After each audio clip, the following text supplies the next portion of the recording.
might explain why we weren't streaming. Let's try that now. There we go. Like I bought one.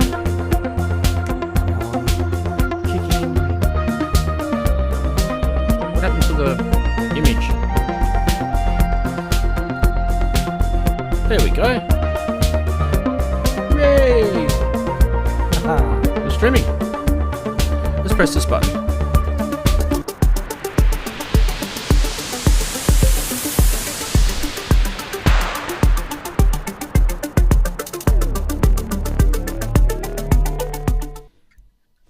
Hooray! We're streaming. Hi everyone. Let us know if you can hear me okay.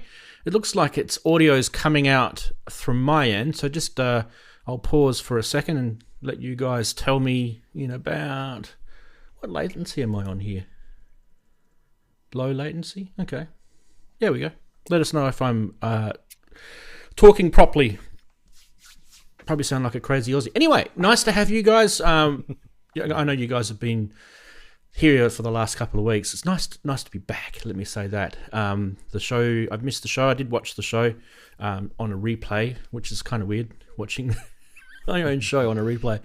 But anyway, very surreal, actually. But massive, before we get into anything, massive big thank you to Henrik, JX3D, as you guys know him, for running the ship for the last 2 weeks. He's done a sterling job, I reckon. I think he did a better job than me. Maybe we should hand the baton over to him. I don't think he would be too happy with that. But also thank you to the lads. We had Ian and Chris, and I don't think Daren was able to make it because he had some trouble with StreamYard, but not anything personal, that he just had some dramas with StreamYard. So, but Daren is back. So am I. So what sort of crap can we get up to this week is what I'm going to get to. Anyway, don't forget all the cool stuff that we usually say, like, for example, you can join the show at any stage during the show. Come and go as you please on Zoom. It's free to do that. You can use the Zoom app, or you can use your browser. You can use your phone, your tablet. You can even mute your camera if you're not really feeling like showing your ugly mug on the internet. I mean, you got to put up with mine, so how bad can it be, really? Honestly, let's not go there. Also, what's in store for this week is all our regular segments. We have a full gambit of regular segments, including a Name That Synth. So you're going to have to stick around because this one's a doozy, and it isn't from me. So there you go. There's a little hint for you. It's not from Chris either. Chris is actually scratching his head right now going, what? Another Name That Synth? What? What's going on? Anyway, so let's get stuck into it. Say good day to our regular guests. If we hit this button here, actually, we might be able to. Do we not have? Have we got some people missing? Have we? We are waiting for Ian.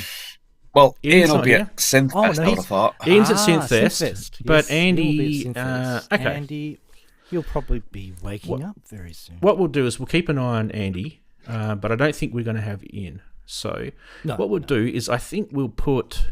So you've got there. We'll put Daren in there, and I think that should probably get us rock and rolling. And then we'll go to Quad. That should do it for now. Maybe we could put the Chatties in the corner for now. Chatties is coming up. Chatties in the corner. There you go. Look at that. That'll do. Who likes that? Anyway, hi guys. Let's start off with how's your week been? And we'll start with Daren because he hasn't been here either. Daren, how's your week been, mate? How's my week been? Well, the last three. Busy. The last time, so I think, yeah. Quite busy, actually. Where was that? Last Sunday I was at North Wales EMOM.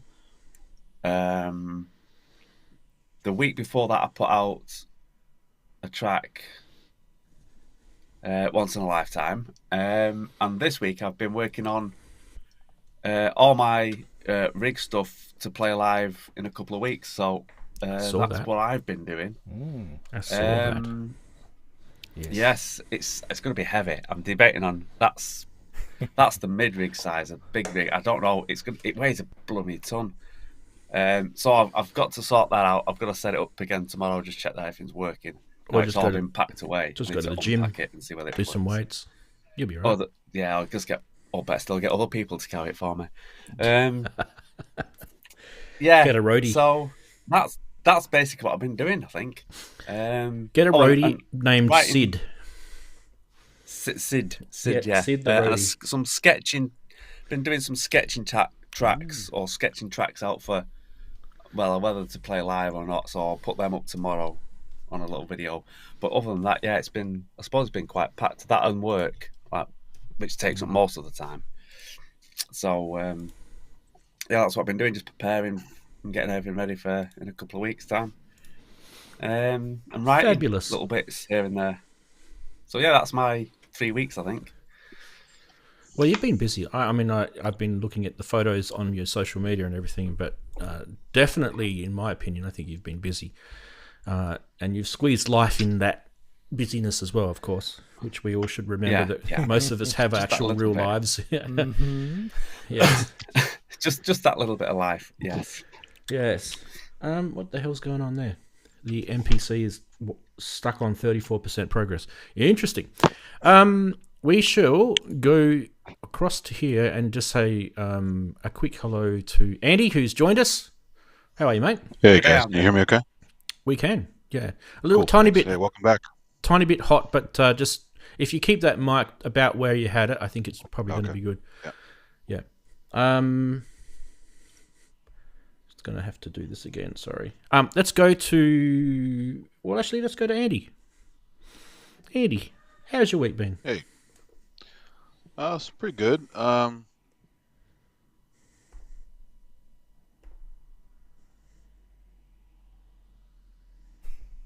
What happened? He said 1 minute. We've lost him. We'll go to Chris. Chris. Yeah. We'll do you instead. Hey. Hey, everyone. Hope everyone's good. My week has been working, designing PCBs for the business, Makeshift Modular. That's pretty much what I've been doing 100% this week. My long service leave technically ended, and I realised that I really need to start working 9 to 5 on this thing. So that's what I've been doing pretty much. So I've been doing a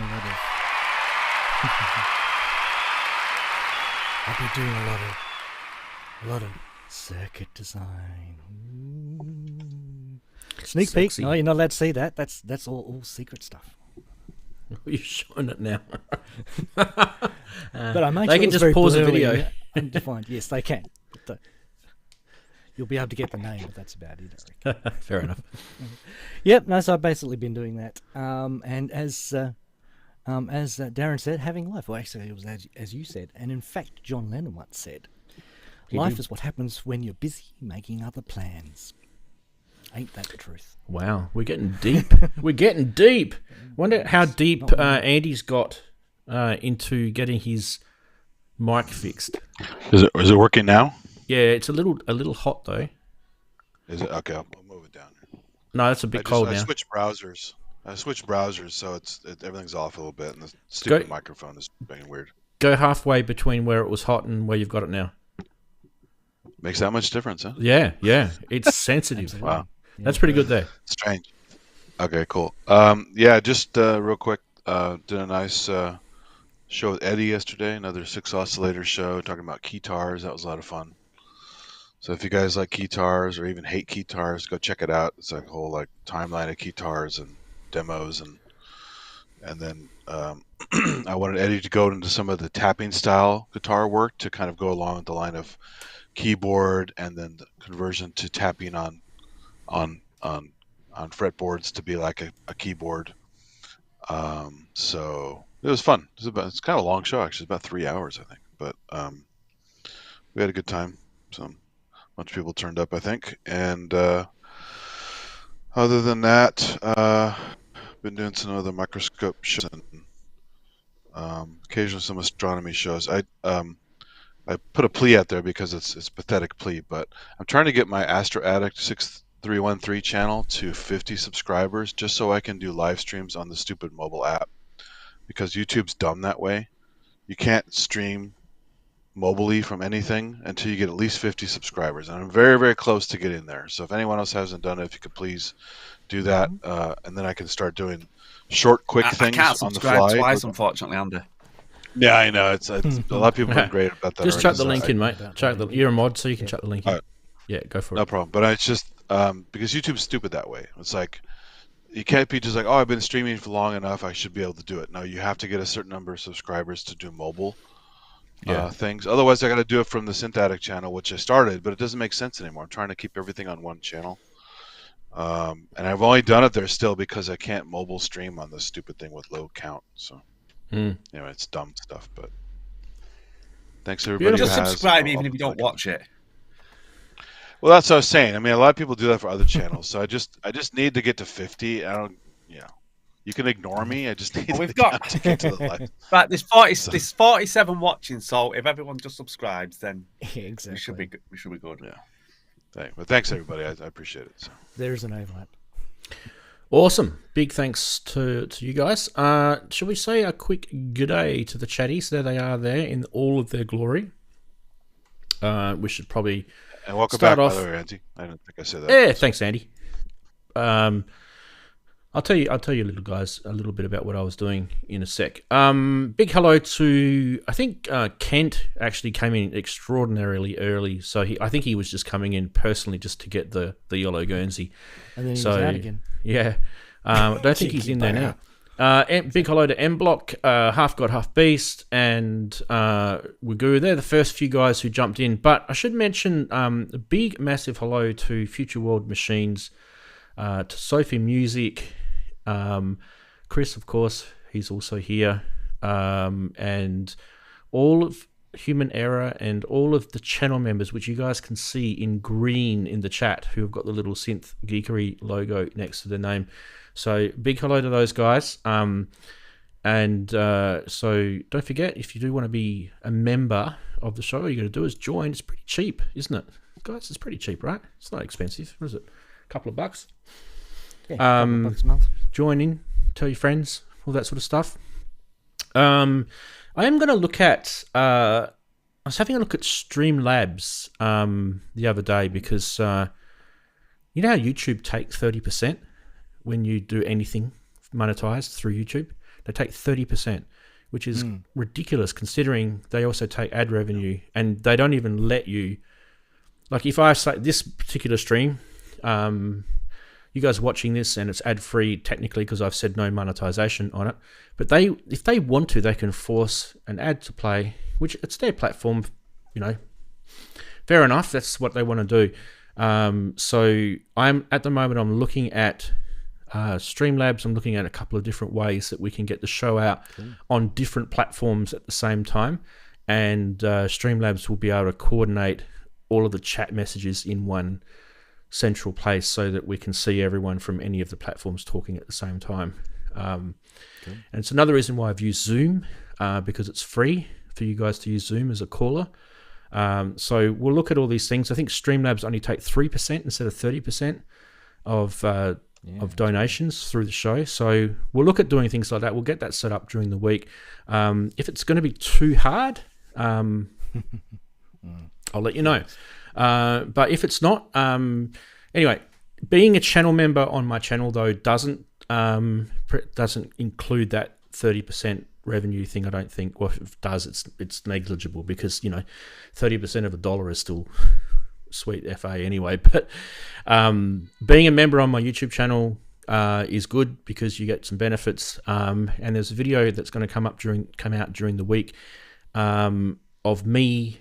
Walking around the bush in Adelaide, talking about a place that I visited in my childhood, and it's got really not a lot to do with synths, but I thought you guys might be interested in some of that sort of background personality sort of stuff, which I don't know, some people seem to be interested in that. Speaking of childhood, I bought a synth during the week, and here it is. It's the Meeblip Geode. Oh, this is the limited edition Dark Knight. It's got the bat on it. The normal one that you guys probably might remember was blue, but you can see this is actually very limited, and it's actually signed by the engineer from Calgary in Canada. And you guys might know the couple of the engineers. One of them was unceremoniously called a cork sniffer by Behringer. You guys know who's behind these products. See, I was mulling over this at Rans. I was mulling over this, for my live set, and I hadn't pulled the plug on whether to get one or not. So now you've got one. Yeah. So what's special about this is the oscillators are digital. Okay. Cool. So what I can do is I can just give you a little. I'll just rest it very gently on there so you guys can see. You've actually got 2 waves on each oscillator, and they're digital, and then you've got an analog filter. So this will sound quite different to a standard analog little mono synth. But what we're going to do though is we're going to put a pin in that for now, and hopefully that will whet your appetite to stick around, because there's that to come on the show. Oh yes, I did that to you. Sorry about that, but that's how we roll. That's how we roll. All right. Where's so the padlock? Yeah, everyone's throwing their synths at the screen. Oh, did I break something? But a quick announcement. Thanks, everybody. You just put me over the hurdle. So hey, 50 subs. 51 subscribers. The power of social media. All right. Ranzee's power. Community people. Community. All right, guys, let's hit the magic button. Woohoo, here we go. Stuck into the regular segments. What are we? We're only 16 minutes in. We're doing pretty good. That's enough reverb, bro. Come on, man. That's enough. That's enough. Let's get Andy in here, eh? Shall we? Is the cat? Very good. Yeah, it's very good with the cat. Who's missing? Ian. That better? Yeah. There we go. What do we got? What do we got next? If you put, most of these have come on Discord during the week, so Chris has probably already seen them. But that's all right. Second sucker to serve for Chris. You still get a vote. That's it. Right, this one here. This one is very good. So, obviously, I mean, this is probably more last week topical. I think we've moved on from this, haven't we, really? But if you think of the flow of videos that were going out last week, this is kind of almost like a flow diagram, isn't it? Yeah. So one person puts a YouTube video, synths are shit, and the next one, another person, are they shit? Another one said, he said synths are shit. React videos. All these React videos, right? Like me, subscribe, and become a Patreon. I just love it. It's really good. That's pretty much it. Okay. All those troll face variations too. All those meme troll faces. Yeah, especially the bottom right almost looks like Jabba the Hutt. Probably supposed. It probably is Jabba the Hutt. Yeah. Anyway, this one, Robbie actually sent this one in through Discord, and I said to him, we should probably Photoshop this. It actually had pictures of guitars on the computer screen, and then lo and behold, I literally was about to Photoshop, and then some guy literally Photoshopped it for us. So I thought, hey, brilliant. This is actually us, right? Stuff that we need to do. The gear that we can't afford. And we're sitting there. Not this week. Dreaming. Yeah. Probably next week. Then this one was sent in by Keith and Watford. Big hello to Keith if he's watching. He's probably at SynthFest. Is it SynthFest that we're talking about? Yeah. Synth East? Synth East? SynthFest. Oh, SynthFest, yeah. Sorry, I don't live in the UK, so throw something at me.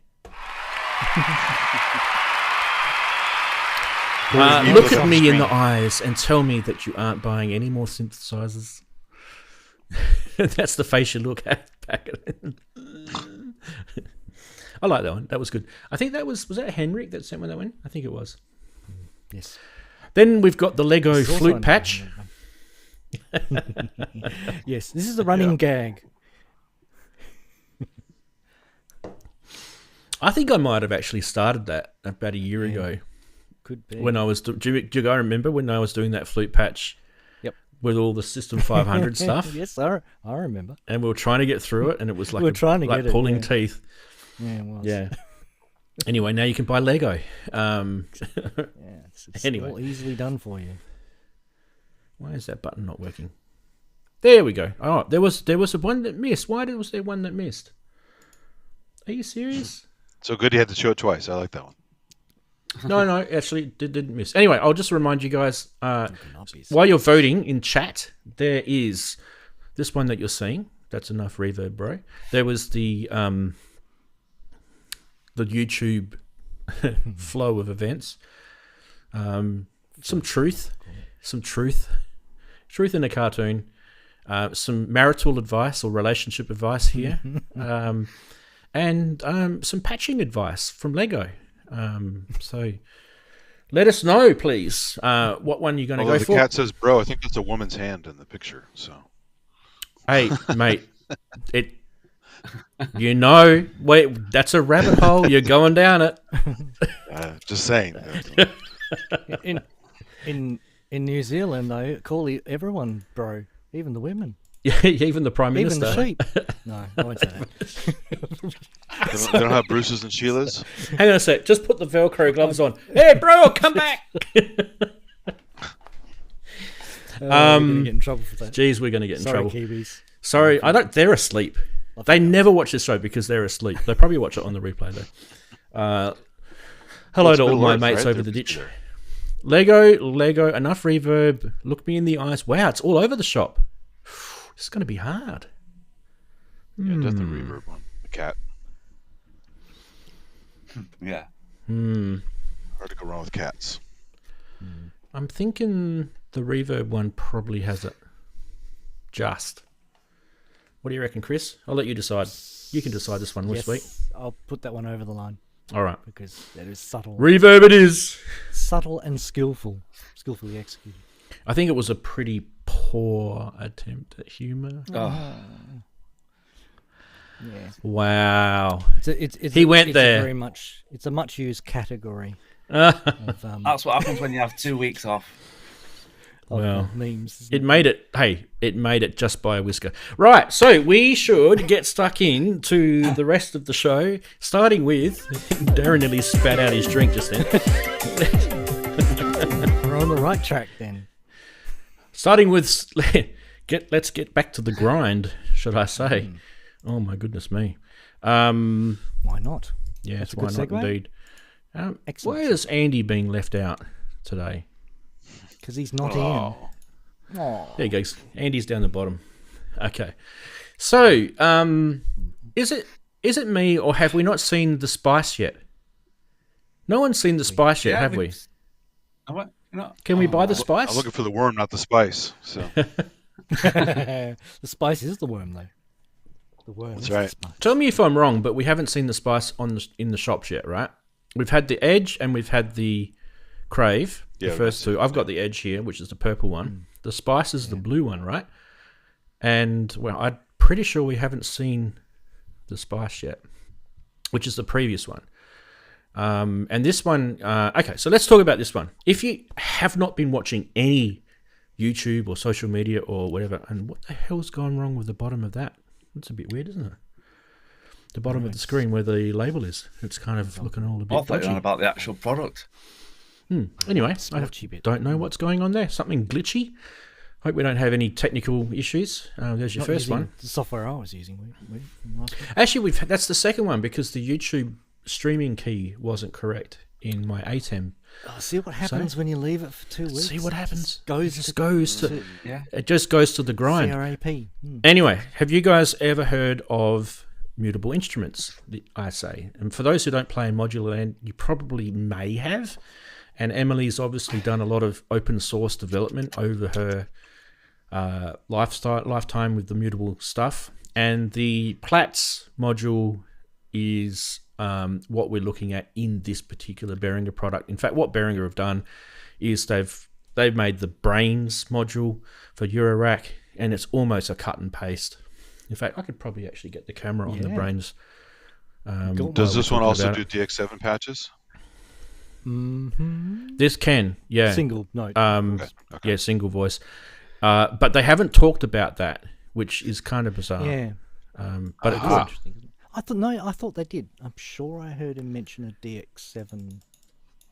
Well, he said The there's word. room. There's room, right? Did he? Okay. That's what he said in the video. But let's get this across here. I'll just go and show you my brains here. So my brains is here, right? And you can see that graphic. That's not literally. Yeah. I spilt it a while ago. So you can see that graphic there and the module there, right? It all looks pretty much the same as that, right? So that's what this is. This is basically a Crave / Mother 32 using the Platts oscillator engine in it, which is a pretty good idea. I mean, they've, putting things that they've used in different things in different ways, and that's what, in my opinion, this is probably the first time Behringer. And by the way, I should mention, these guys aren't really copying anything that is out there in this particular example. What they've done is they've used the idea of the Mother 32 and they've used the idea of the Platts module and they've merged those two products together and made this. So in a way, this is kind of innovative from them. Why didn't they call it the Fusion? Yeah. So anyway, you'll love it or you'll hate it or you'll be in between, but it's a digital based oscillator if you want to look at it as an oscillator. It's not really an oscillator. I mean, you can do Sound generator. chords and all sort of stuff, yeah. So it's digital based, but it is pretty cool. Actually, I have a lot of fun with the brains and my eurorack. So I love the Platts. But what makes this even more interesting is all the the CV controls. Yeah. You don't get that on a brains or a Platts, that's for sure. And then on top of that, you get the analog filter, and then you get the VCA and the envelope generator. You get some modulation sources, and you get the sequencer. The sequencer's a bit. Oh yeah, I guess it's a bit. It's a bit. Yeah. I mean, it's kind of more like an SH101. Tell us who's got a Crave here in the chat. Let us know in the chat if you've got a Crave, because I'm under the impression I don't have a Crave. I've got an Edge, and I'm guessing the Edge and the Crave are pretty much the same sequencer. But I kind of feel like it's more an SH101 style sequencer. Let's not split hairs. It's not a SH101 perfectly replicated sequencer, right? It's not that, but it's that sort of style, the way you enter notes and all that sort of stuff. Yeah. So half God, half beast has got a Crave. You can still turn notes on and off though, so that's kind of not like an SH101. So it's really an SH101 with note muting, step muting. Yeah. It's really It's what like it is like the pain in the ass sequencer. That's what half God, it half is a bit beast of calls pain. it. It's I'm wondering with this one as well, lacking a bit of parameter locking capability, which It doesn't have that that I can't see anyway. Yeah, it's the only thing that disappoints me about this one. They do have some firmware updates in some of those previous models, like the Crave and the Edge, and I can't remember. I do remember something similar to what the Korg Volkers had, but it's not really parameter locking. It's more modulation sequencing or something. Velocity I'm not really sure. Output would be locking. That's what I do on the Arturia BeatStep Pro. Shall I grab my Edge? You guys know what this format looks like, right? It's not modular. Yeah. It's not eurorack. You can't chuck it in your eurorack. It's not. It's its own. It's really not its own size. It's UI, bigger isn't than it? Rocker. It's very flat. Is the other thing that's. It's kind of cool to have the Platts in this format. I have There it is. I have There, the right? Moog versions of these other modules, but the Platts in this is kind of interesting. So Yeah. So Yeah, for me, it's. Platts on this. I don't mind the size of it. There, I can go get it. You guys, I know there's people that don't like it. I actually don't mind the size of it. I actually think it's usable. I do like how everything's on the top as well. Like you can see where I'm using it, right? I've got the Edge over here. I'll just go back to the bigger shot of me. There's the Edge there, just where my finger is, right? And you can see that's just it's a good sort of size for this little tiny little gap of a desk that I've got here. So no complaints on the physical size of it. But yeah. By the way, when you go to that shot, it's funny to see the stuff moving in the background when GX3D had the static shot. Yeah, because like he was just kind of green screening. Nothing was moving. Yeah, That was his idea. Yeah. It was actually a pretty cool idea, I thought. It was good, yeah. Who else wants to talk about this before we move on? Any more comments on the grind? The price? 179 was floating around, right? 100 and US, that is. 169, 179. I've only touched one of them, I think maybe the Crave in a store once. What do you think of the build quality of these? I have no problem with the Edge. Build quality is fine. Okay. Yeah. I know for the money you can't expect much, but that's Someone did a reaction video on it the other day. Case. What's yours? Is yours an Edge? No, it's a Crave.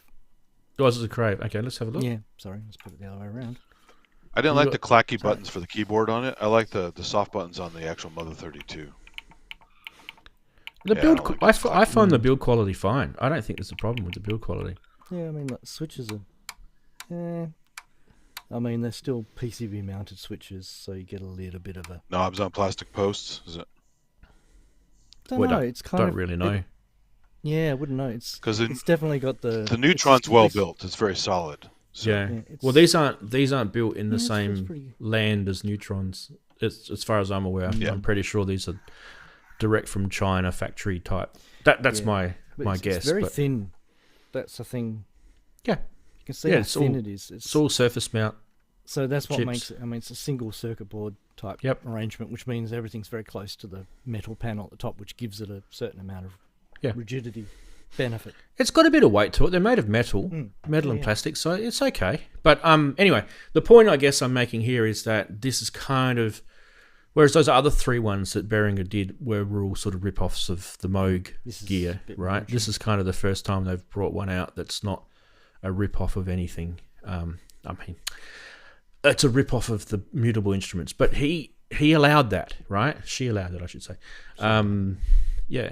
She. What was he, and then it was she. So I'm actually technically correct. But anyway, we should not go there. I'll get in trouble. You'll get in trouble for that one. Refer to the pronoun which he prefers. Let's go next. Oh, I know what that problem was. Looks like there was a graphic that was going over. Okay, because it's working now. All right, next one is Droid Master, and this one is from Derman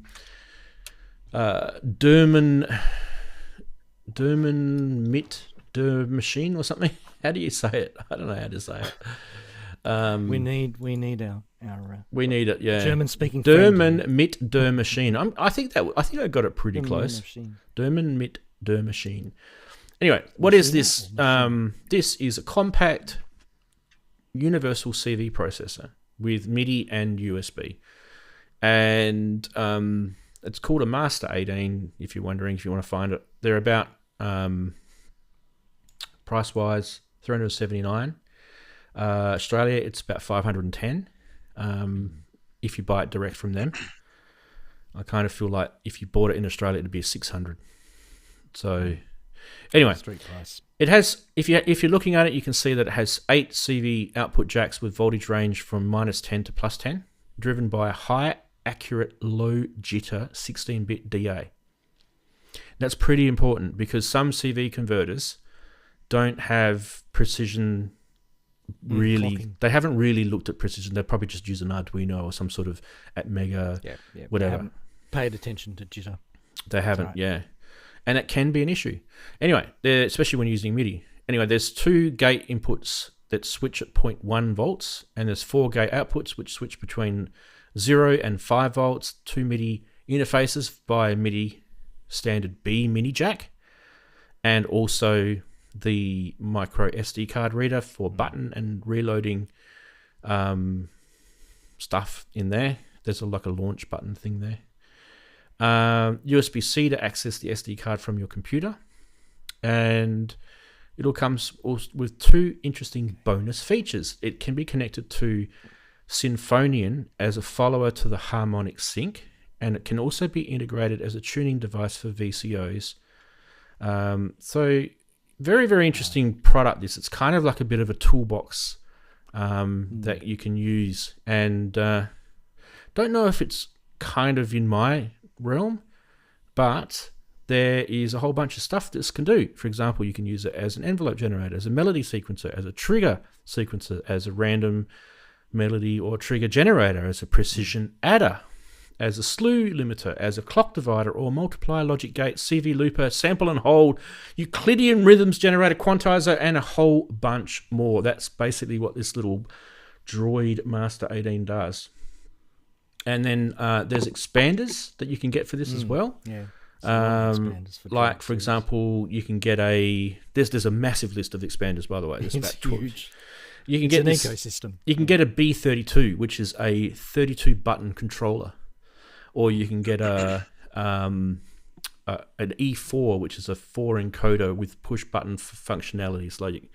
So there's a whole bunch of cool things that you can do with this, and the whole point of this sort of device is input, output, and playability for your modular. So, yeah. Are these things pricey? $379. The Droid stuff is pretty pricey. Yeah. It's a pricey. Especially if you start adding more modules to it, it's going to be even worse. So. You are limited to the ecosystem to a degree as well with this. So if you're like wanting to expand it or wanting to use it more, sort of, you can just buy this module when it does what it does. But if most people would buy this and want to expand it, that's pretty much a given. They know it. So you could be spending, $500-600 US on their little sort of module packs before you're sort of fat and happy, basically. Yeah. Which is the business, Exactly. It is a technique. Yeah. There is a Droid Forge as well that you can get involved in. So you can get involved in their development with this. Yeah. And you can hack it, if you want to use a better term. Yeah. Other than that, check it out on Modular Grid. Chris, any comments from you?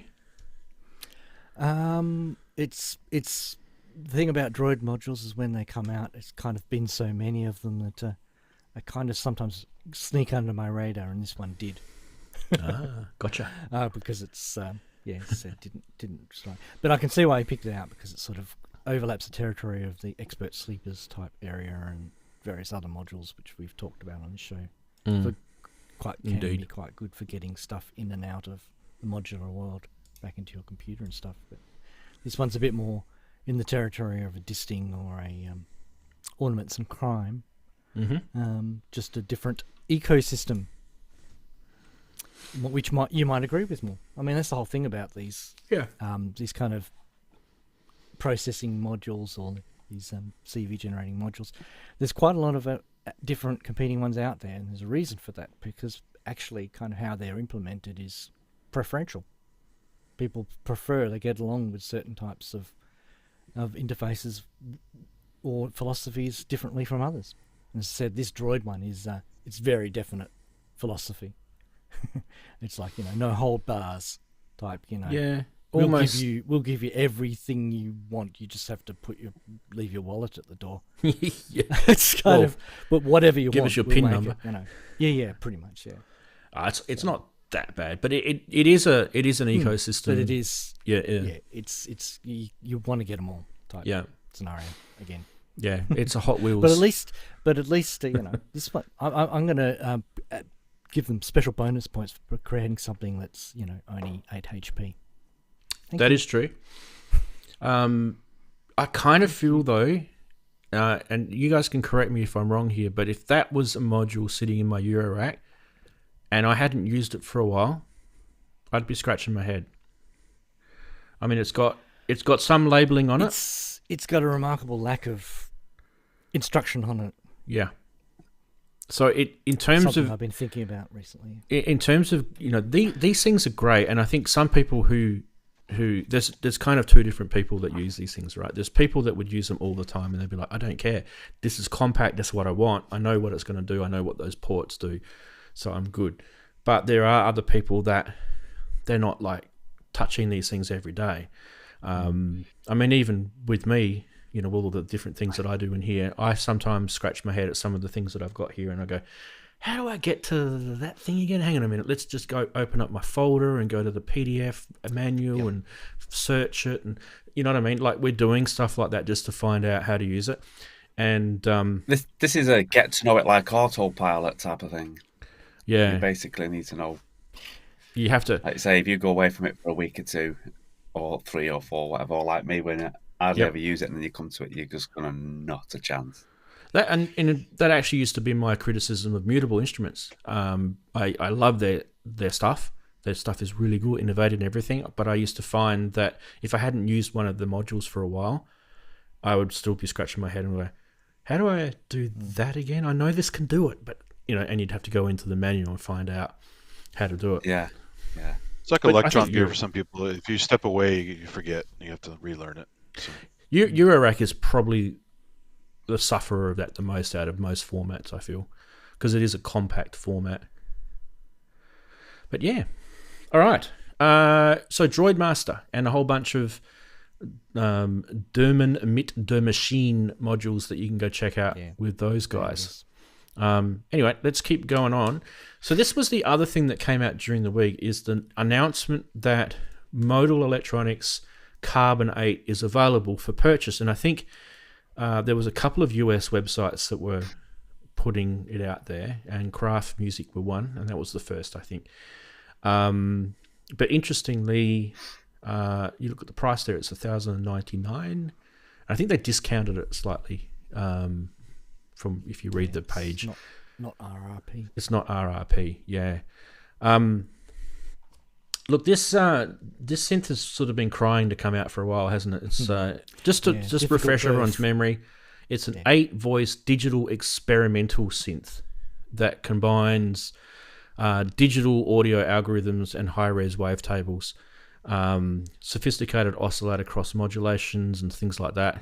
And you've got sort of a whole bunch of static and morphable filter types, and we were all sort of salivating at the mouth when they announced this thing, and so we should, because it actually, on paper, spec-wise, this thing is killer. So we are pretty excited to find that maybe. I know we've had some problems with Modal Electronics lately. Their website wasn't working, by the way. I took a screenshot of that. I think. Yes. Part of the difficult birth. Yes. Yeah. Did I take a screenshot of it? Oh, I can't remember. Anyway. You put one in Discord. Oh, I put it in Discord, did I? Yeah.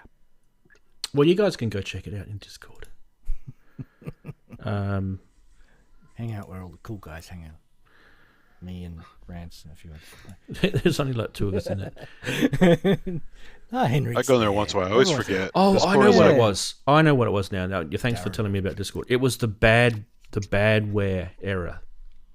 So if you go to Modal Electronics website and you get a badware error, so Google Chrome will tell you this.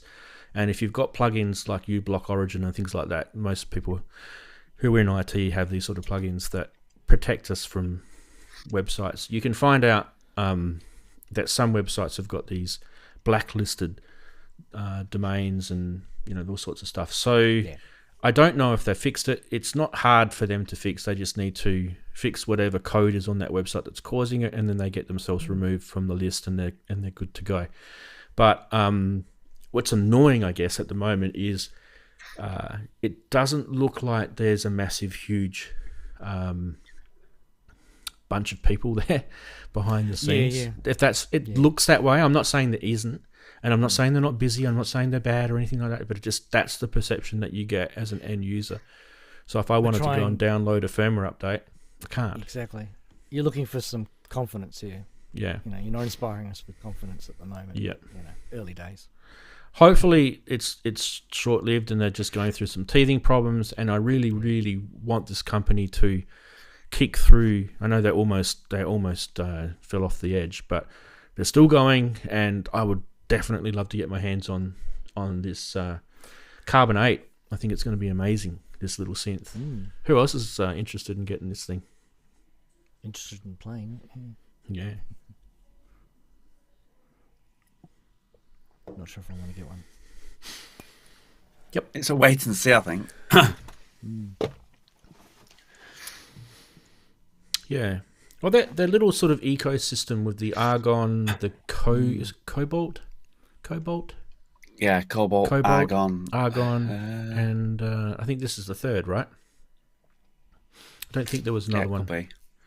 Anyway, I don't have the Cobalt because I thought I don't need another VA. Some people like it, but I feel like the Argon was a pretty cool sort of attempt at, doing something different. Yeah. Yeah. I've always liked the modal stuff. I mean, it's one of those things on the bucket list. Yep. I'd love to get something from Modal one day. This also is Modal app compatible as well when it does come out. So there's a pretty good app, actually, that Modal app, when they actually had that design. The price I've got on this, by the way, is either 1099, which you can see here. This is US dollars, by the way, or 999. So I'm not sure if that's like a, street price. So, yeah, be interesting to see. Anyway, we shall move on. Interesting news this week, isn't it? And what about this? You guys see this? Speak of the devil. Gee, what an interesting accidental segue. Oh. Okay, so you guys have probably heard of the Disting by Expert Sleepers. It's been out since 2014 or something like that. So Oz has put it out for a long time. You guys don't know Andrew from Expert Sleepers. You should by now. He's pretty famous at making some really good modules for eurorack. That's for sure. Anyway, so Disting basically is kind of like a Swiss Army knife type module, which can do a whole bunch of stuff.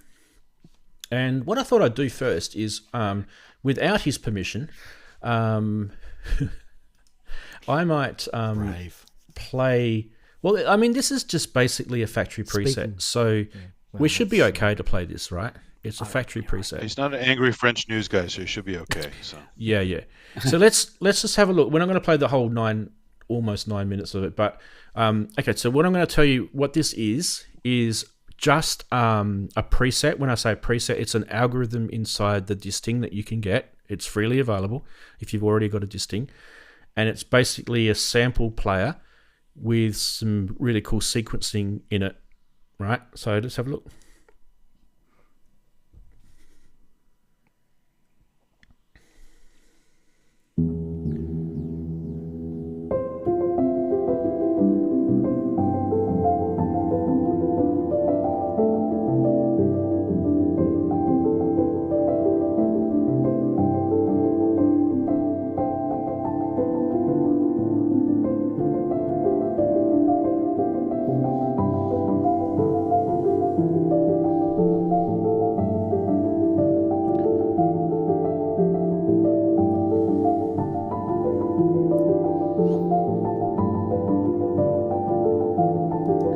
So let's stop it there. So you guys got a bit of a taste of, the audio on it. I just want to kind of run through a couple of things about this module, and I think you guys will, kind of get an idea of the run of the land with this.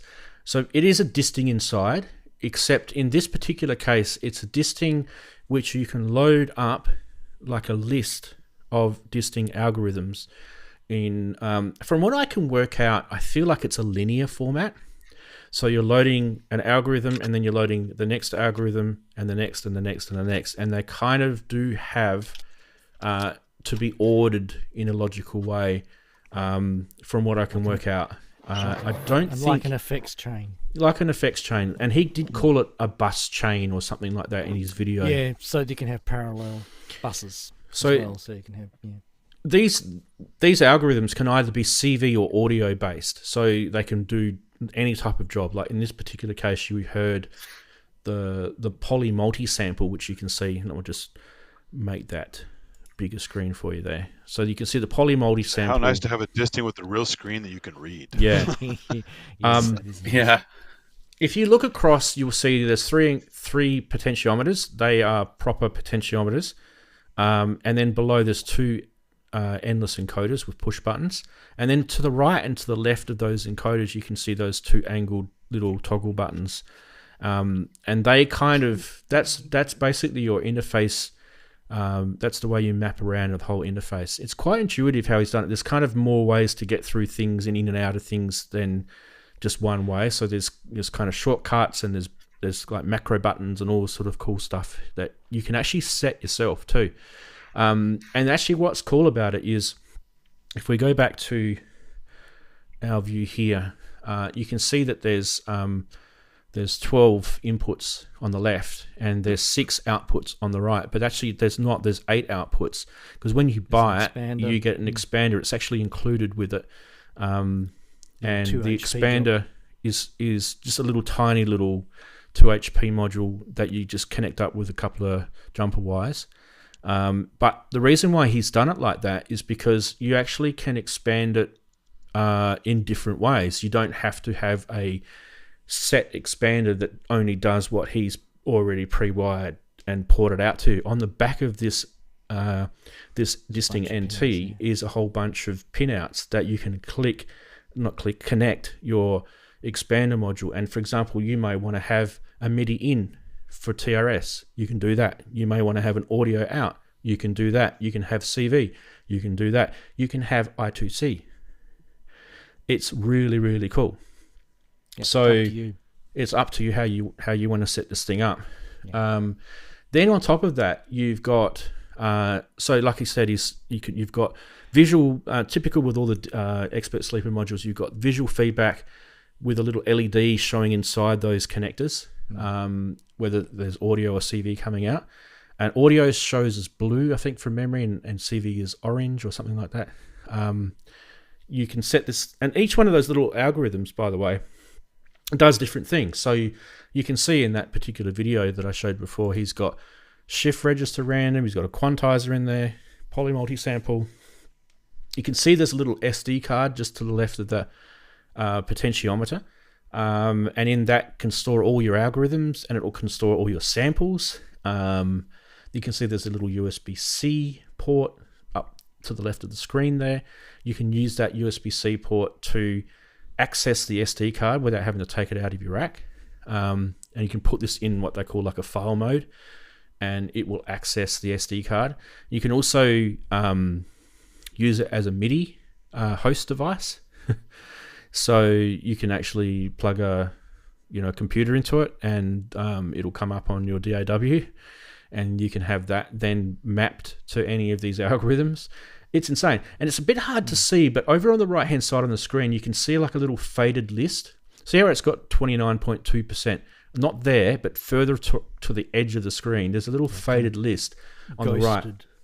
Ghosted sort of text. And what that is, that actually shows it's kind of got like inputs that come in. So if you've got MIDI coming in, it's lighting up the word MIDI, or USB if it's USB based MIDI, or CV, and so it's really, really cool. This thing is probably the Disting that we've always wanted, to be fair. How much is this? A little on the pricey side, as you'd expect, but don't forget. Oh yeah. So the price is, I'm not going to hold off on the price, I'll say it now, €679. I don't know what that is in pounds. I don't know why his website shows euros either. Anyway, couple of things about this. You can put as many algorithms. So you know how with Disting EX, you can put 2, I think it is, and with the Disting Mark IV is only 1. This, you can put as many algorithms as you want until it runs out of memory. And with each of the algorithms, you can actually, there's parameters that you can set before you import the algorithm in and set it up. So for example, with the poly multi-sample, you can have it so it's 8 voices, or if you don't want to use up so much memory, you can say, I just want 2 voices. It will actually have a little bar graph as you're importing how much memory you've got left and how much memory that particular algorithm that you're about to add will take up. It's very, very clever. Like Ornaments in Crime, can you have stuff running in parallel with all these jacks? So this is so there's only 3 videos he's got up at the moment. Yeah. And one thing I can't work out yet is, remember how I said before that you're loading in your algorithms like a linear list, and you can actually reorder them, so you are able to do that. But one thing I haven't been able to work out is does it do virtual jacking inside? And it kind of does, but it also kind of doesn't. Okay. So what I think would have been cool if it did actually do a proper virtual patching system in it, where that way you wouldn't actually have to worry about reordering your algorithms, because you can just say, okay, well, I want that poly multi-sample to output to another algorithm. I don't want it to output to the physical output jacks, for example. I want to route that to another algorithm. It just seems like a lot of jacks if it's not parallel. Right? If it's just one chain, I don't know why they have so many extra jacks there. Oh no! So you can have an algorithm parallel doing something to one output, and you can have another algorithm doing something to another output. Right. Okay. Right, and then you can access those outputs. This is why I said it's kind of you're able to kind of get them. It's a chain, but only in certain senses. Yeah. Like it's kind of like it's a. Right. It has parameters that can be passed between each like module within it, and it can also directly access parameters within each module. Yeah. And that's what I think you set up in the software that there. The other thing to mention here, of course, is that he fully states that this is still experimental. Like, what it's going to become is not yet determined. He's given it to us, sort of ready for the community to kind of take this further. Well, he did that with the Disting, and that blew. He did that too, so, but yeah. One thing, okay, before we get into the nuts and bolts with this, couple of things, and if Oz is watching, I don't know if he is or not, I would love to see some labels on that panel. You know why they're not there? I know why they're not there, because he doesn't really know if he's going to settle on... Well, he doesn't know if people are going to fight over what they should be. Okay. He kind of wants the community to decide what the definitive...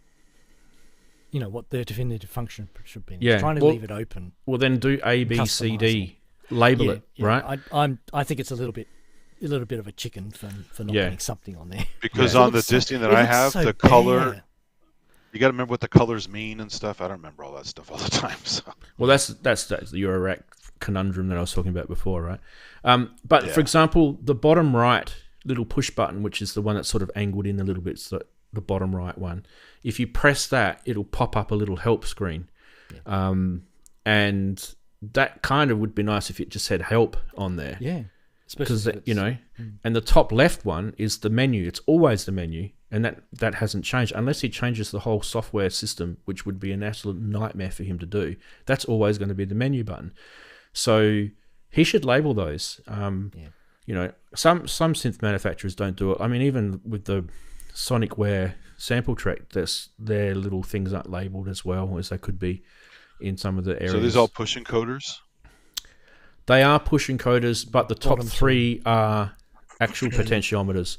And the reason why he's done it is because in some cases you don't want a click, click, click, click, click. You might want to actually, have a nice smooth CV control, or you might be sweeping a filter or something on this thing. Exactly. Yeah.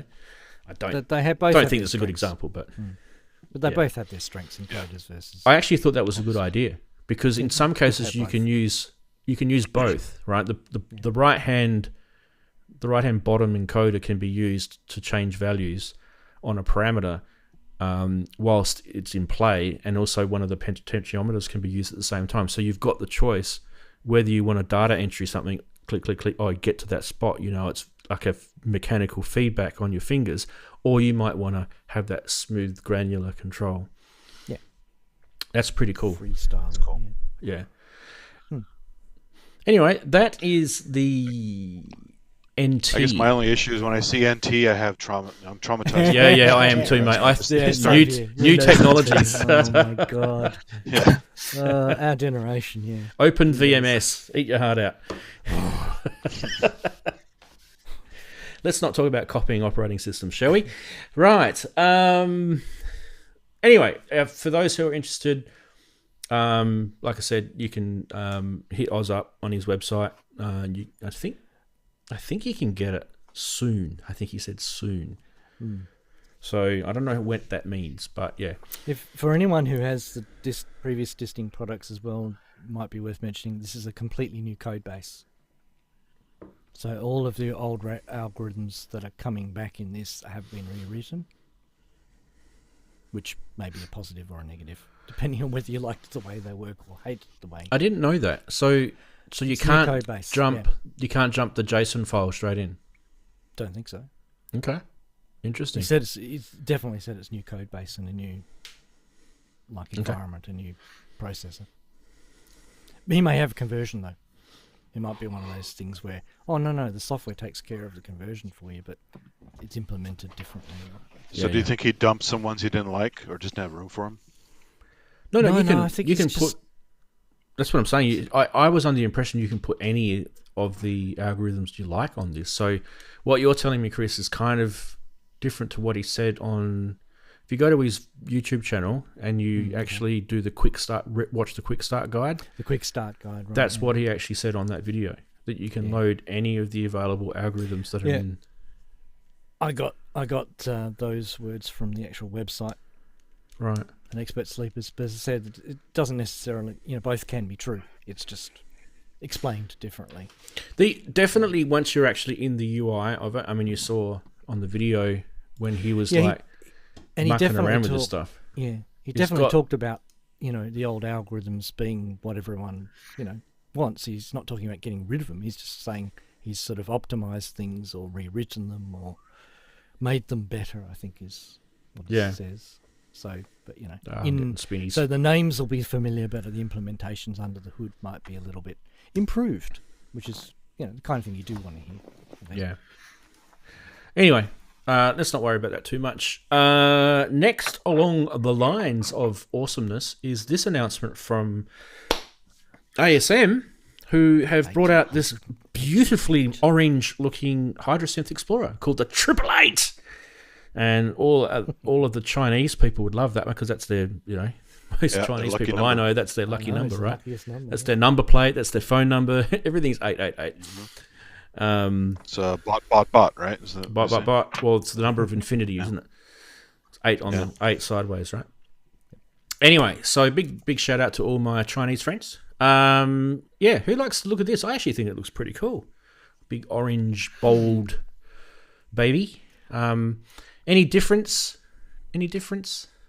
I think maybe they could have painted the keyboard. What like the Korg mono. Like one of the Korgs. Yeah. It's a weird kind of orange. It's like the Crayola orange crayon thing. It's It's GP8. That's GP82 orange. I will not have a bad word to say about it. It happens to be PLA your thing has a bright PLA orange. plus dye number. Is that burn your eye out LED color that you made us all suffer from? Yes. I'll never make that mistake. Unless you change it, the knob I got on mine for you was like a bright orange, like a citrus. Well, it is. To me, it is like the fruit. It's the color of the fruit, really, isn't it? To me, this one isn't though. This is more reddish. Is it all? It's kind of almost international orange, or possibly, the orange they paint black boxes in aircraft. Is it that orange? Could be. It doesn't have a. Does it make it sound better? Does it have a crash test access mode? Kent is saying it might be the Trump edition. That's a different kind of orange too. No. That's a different kind of price. Actually, real quick, since you mentioned Trump, a comedian said Trump's hair looks like cotton candy made out of piss. I thought that was funny. So. Wow. That's a serious burn.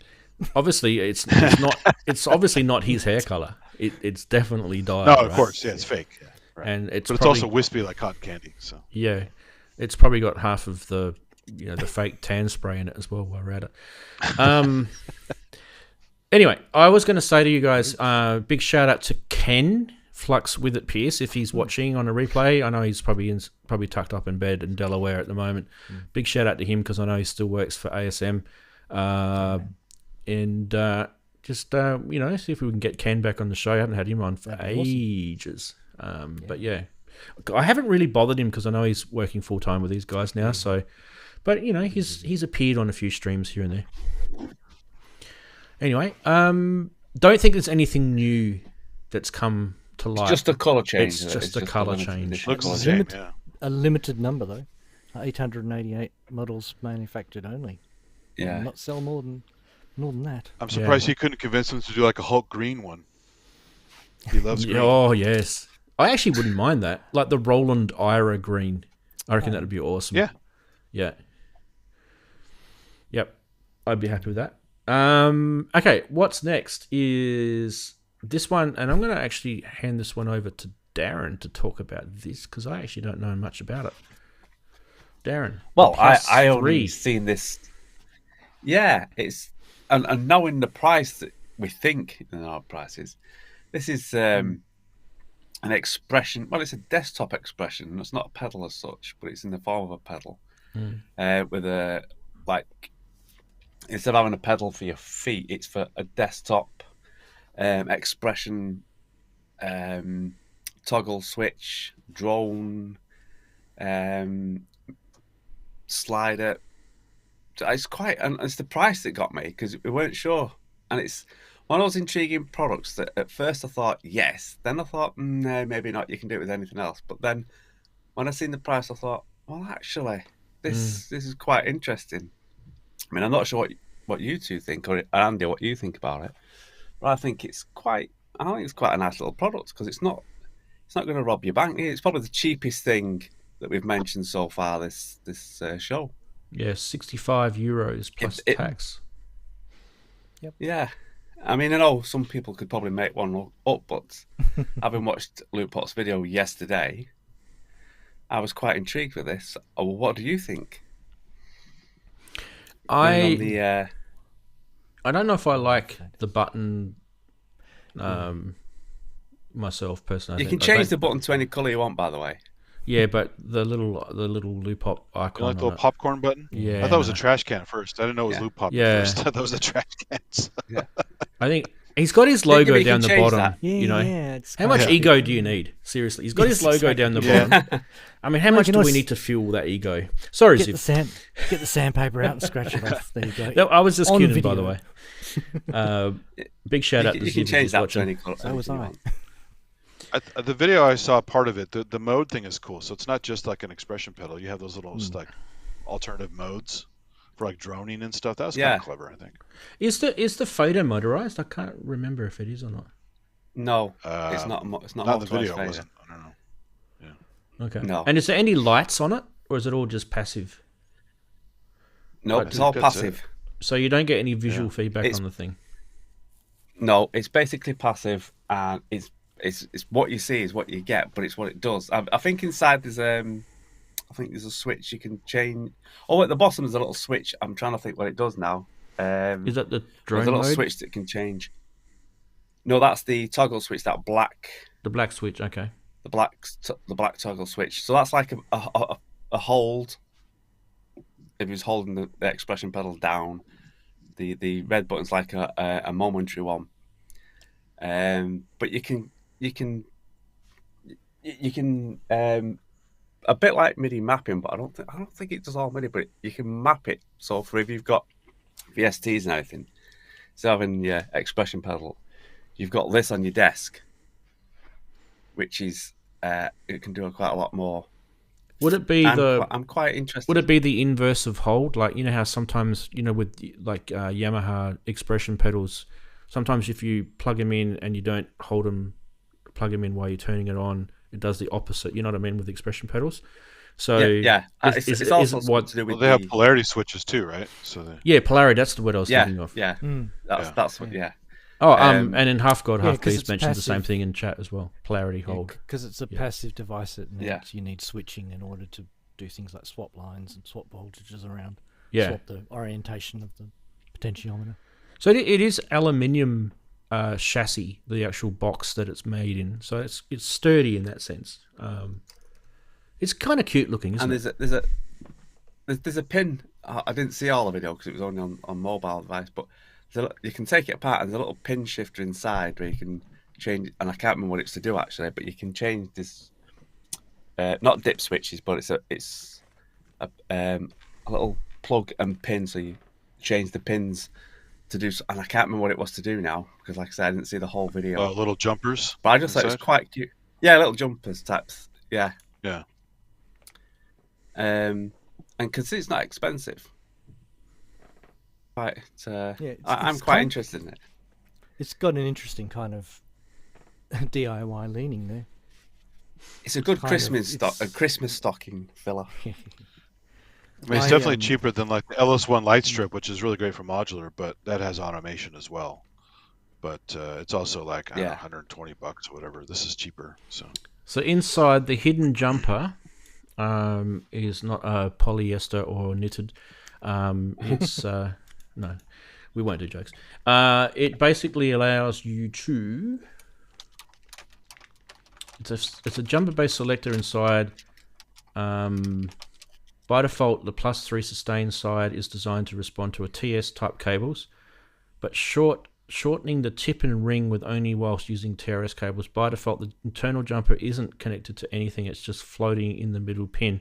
However, if you use the sustain side of +3 as a toggle expression for TRS/RTS style cables and jacks, you'll likely need to swap the jumper's position. So that's what that does. So it's kind of like a latch versus middle pin, so RTS instead of TRS type. Because if you're wondering what, so people, you guys know, right? But people who don't know what those letters stand for, tip, ring, sleeve, TRS, right? And then RTS is just basically swapping around the wiring. Ring, tip, sleeve. This is just so people know what we're talking about. Yep. But yeah, you can do that. And I also that polarity thing is that thing. You're correct, Daren. Down the bottom, it's like a little switch. Yeah, down I the like bottom. little tiny switch. Yeah, I was just actually looking at the PDF manual just then. Nice. That's it. Beautiful. So if that's only €65 plus tax, that's a pretty decent price. I mean, I think that will probably. I won't be surprised if I end up appear.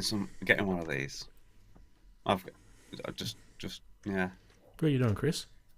I was just saying, yes, I'm into faders as well.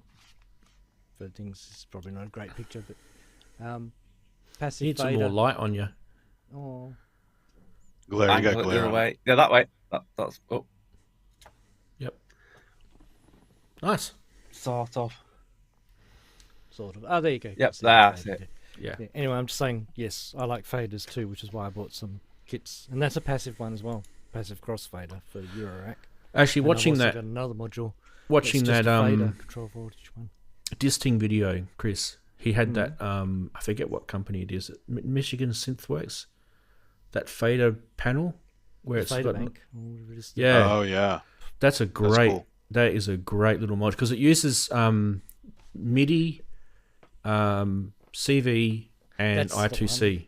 That's the one that they were looking at on Henrik's show a couple of weeks ago. Yeah. I actually wouldn't mind At the getting that. Dutch- That's actually a cool thing. Dutch, yeah. Yeah, that's very 'Cause You it's good. have room for it? Yes. That's like, My modular at the Fader moment eight looks or like it's been smoking meth. It's got lots of holes everywhere. I need to go and see the dentist. No, the reason why is there's a couple of modules sitting over on the workbench that I'm working on, and I'm putting them back in. So yeah, for now they don't really need to be there, but yeah. Okay, we should cook on with the rest of the show, shall we? We're done with the news, Exactly. aren't we?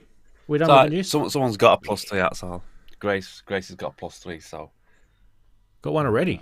Wow, she says, good job. yes, Oh, it's ordered. she ordered it It's ordered. ordered. immediately. It's sorted. Sort of. Okay, out of this week we had Behringer's Grind, we had the Hydrasynth 888, Droid Master, Expert Sleepers Disting, NT, we had the +3 pedal, which we just looked at before. Was there anything else? Which is on my list. The Carbon 8 is shipping, is the other thing. So out of that, I think, I mean, for me, I am probably going to say the Disting NT would definitely wet my whistle, and the Carbon 8 would also wet Yeah, my Disting's whistle. cool. Much better than the original. Yeah. What about you guys? I'm on the Carbonate. +3. I might be getting one. +3 for Daren. Yeah. It's only 60 quid. Carbonate is a lusty thing. I'm not so It- sold it's- on the Disting family. It's just a controller though, isn't it, Daren? It's just a sort of That's all it is. Yeah, it's only, Yeah, right. It's a control, but I think it's just it'd be good for live probably as well. But apparently you can use it for Eurorack.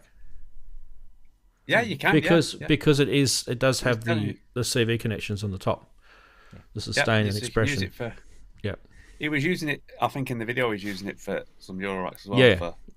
I had a little quick flick through the video when you guys were talking before.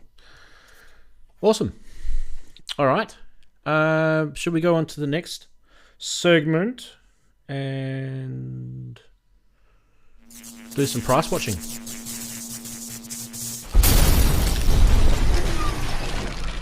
Price watch. No scammy prices this week. I don't think there's been scammy prices for a while. Andy seems to be the best at bringing those to me, though, to be fair. I think he had one last week. Sniffing out the scams. Sniffing out the scams. This one's... I would love to get my hands on one of these, an ARP Quadro, hey. I know that if I got one, that I would probably get bored with it, because it is basically a 4-part analog synth, right? And you would get that, I've got an ARP 2600 Behringer style, and I've got a Korg Odyssey. I've already got a Selena. You've almost got the I've almost got an ARP. The only thing I don't have is the 12-stage phaser and what's the other thing? The synth. mono synth. The mono synth, which is probably an Odyssey, really, isn't it? Probably. Yeah. So I probably have it. But the thing is, it's just a really interesting synth. I just want one. So, I want a few things, but they're very colorful too. $11,000 which is about 16,000 Australian, if you're wondering. It is currently available on eBay right now. Let's go across to eBay and have a look-ski. And we'll go to some of the pictures. This is Retro Gear. We've actually shown these guys before. Retro Gear Shop. Big shout out to those guys. I actually have a feeling this may have been for sale by them before. So they might have had a sale and it went through. You know how sometimes you get sales and they fall through? Sometimes they fall through. Like the finance wasn't approved. Finance doesn't come through. Yeah. And it's sad when those things happen. I mean, when you get that denied email. Request denied. This does have the problem with the keys hanging off the end, Typical ARP. Yeah. But geez, it'd be cool, wouldn't it, hey? These things are getting a bit old now too. What were we talking about? 76, 78? I can't even remember. The age of those things. I mean, they probably stopped making them in the 70s, wouldn't they? Damn, did you see the shipping on it? Holy moly. But that's shipping to Australia. By the way, Andy, I mean, it's a fair drive for you, but because it's in Nashville and Tennessee. But I wouldn't be surprised. And if that's the case, like if these guys have just bought this locally, there's a lot of really big name musicians that have lived in that town. Oh yeah. Yes. And I wouldn't be surprised if it's been touched by someone very famous. I mean, these things there's not that many of them in the world. Well, I think that's where Tim Grogan lives. He lives in Nashville. Yeah, Tim does, yeah. Big shout out to Tim and the Throughport Collective. For those who don't know those they guys. kind of put it on hold, though. Yeah. It's kind of an indefinite hold, unfortunately. Yeah, because we haven't heard from Chris for a while. And big shout out to Chris if he's still around. Yeah. Awesome guy, Chris. Yeah. Anyway, what else we got? We have the Sequential Circuits Prophet 10. And this one's on Reverb.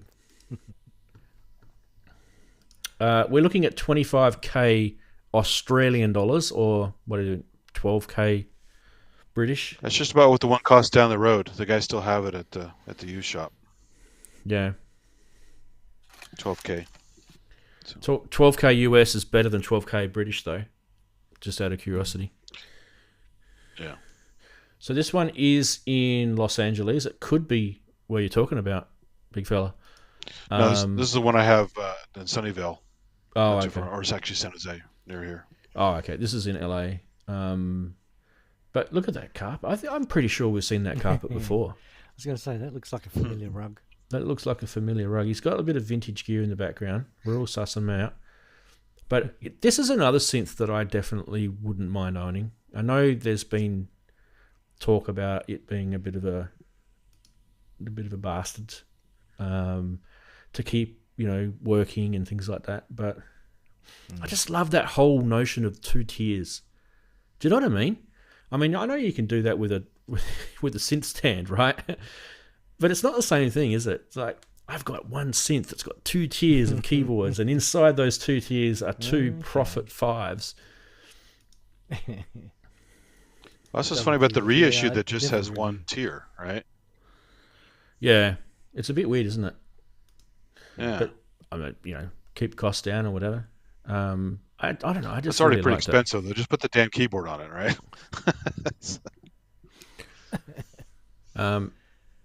Okay. What else we got? We have got this weird looking thing, the Kawaii PDR, or the Pad Rabbit is what it's known as affectionately. I've never seen Pad that one. Rabbit.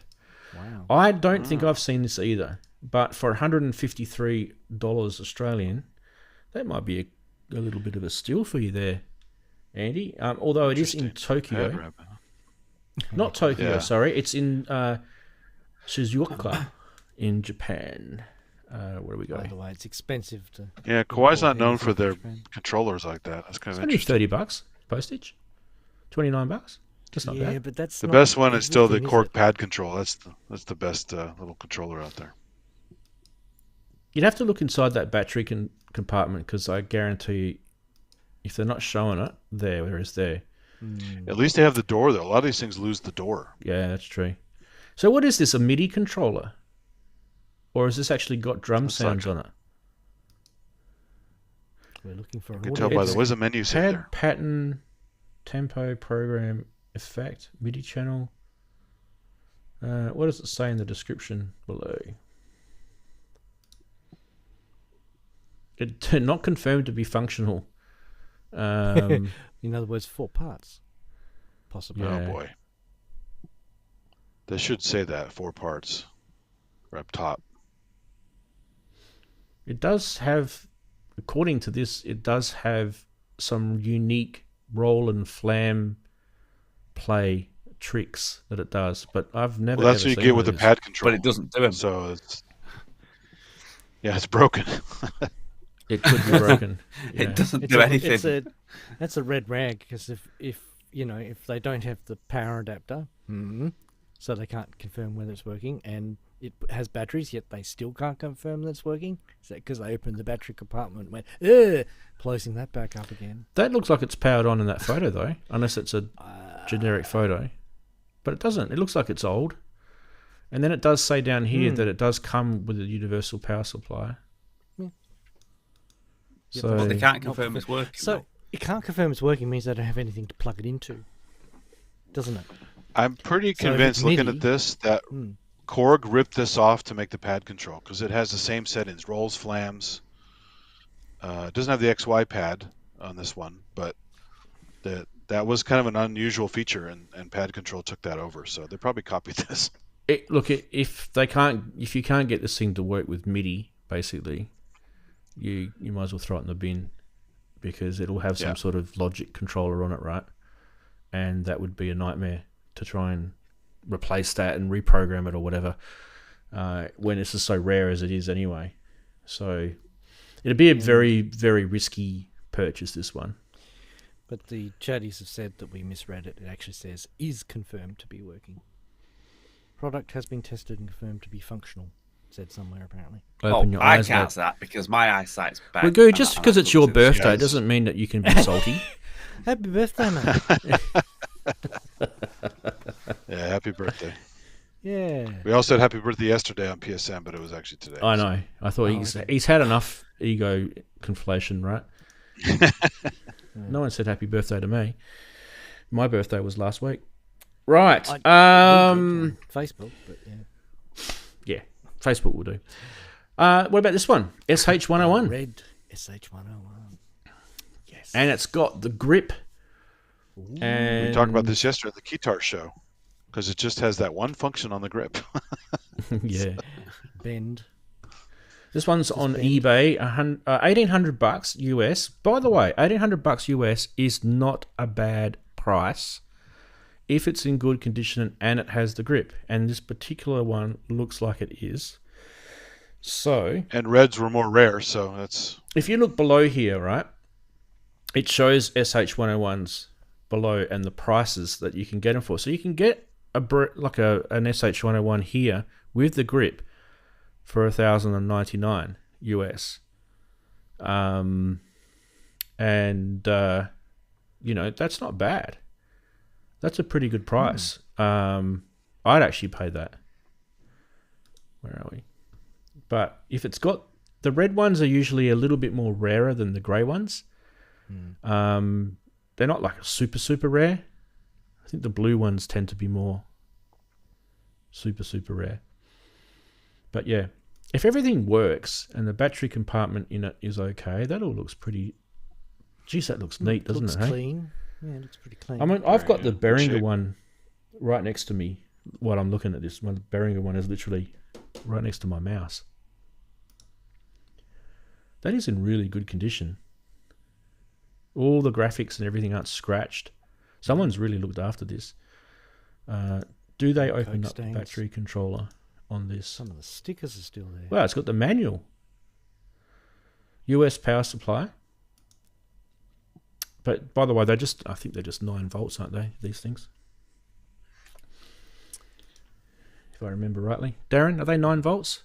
Can't remember. Offhand, I can't remember. Yeah, they are peculiar. Oh, they're Yeah, peculiar, are they? Like 9. Hopefully not negative No, I think tip 9 volts like pedals. Let's have a look at the other one that was on there. The one that was about $800 Grey US cheaper, and it did have the grip on it, just to compare. Let's go to here. mine's looking a little bit. Well, they got a case, too. Well, 9 to 12 volts actually, and plus on the outer ring. Okay. But you can just get one of those adapters that you can just swap them around, right? It's not accepted. It's evil. See that Positive on the tip. Always. Is it me? Is it the photo? Does that grip look like it's a different color to the case? Is it because they've kept the grip they've kept the grip sort of packed away, and the case has slowly gotten probably sort of original browner? colour versus Yeah, UV exposed color. yeah, or it's gotten dirtier over the years, right? Is it just me as well that I was going to say that the guitar, the guitar eyelet looked bent. Yeah. And that does. What am I looking at there? Does that look a bit dodge? That's spooky. What's he actually. showing Reminds that? me of inside chord gear. He doesn't know how to put the shadow away from the circuit board.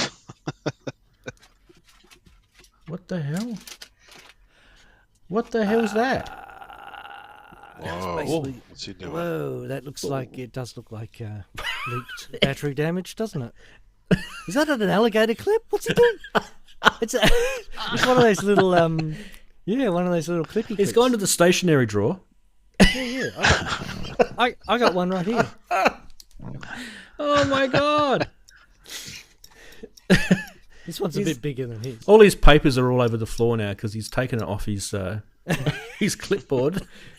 He can't close his ring binder now because he's used the wire from it. What the hell? Oh, I need to look at what the subscription says. Yeah. What's going on It's here? had an accident, obviously. First thing, there is discoloration due to aging, but it does not affect functionality. There was corrosion. There was corrosion and rust inside the terminals, of course. Dun, dun. Oh dear. You know what though? It actually isn't that hard to repair. Okay, so Depends. caveat, right? If you do have corrosion in your battery terminal of an SH101, if the cancer hasn't gotten into the circuit board, so this is the caveat. If it's just gone in and cancered all your little springs and contacts in the battery bay itself, and that's it. That's actually not hard to repair. Yeah, that's You can recoverable. repair that relatively easily. But if it has gone down through those metal traces onto your circuit board, that's when, that's not good. Yeah. And that showed some pictures of some dodgy looking circuit boards in that. So I don't know if I'd pay $1,000 for that. Not sure anyway. Need to have a better quality photo of that grey one anyway, that's for sure. But yeah. Right. That's it, I think. Is that it? Yep. That's it. So we had the SH101 we just saw. We had the Weird Kawaii Pad Rabbit. There's a name coming for the masses there.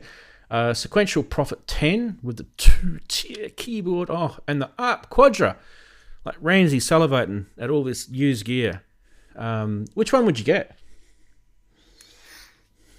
Everyone's getting the Pad Rabbit.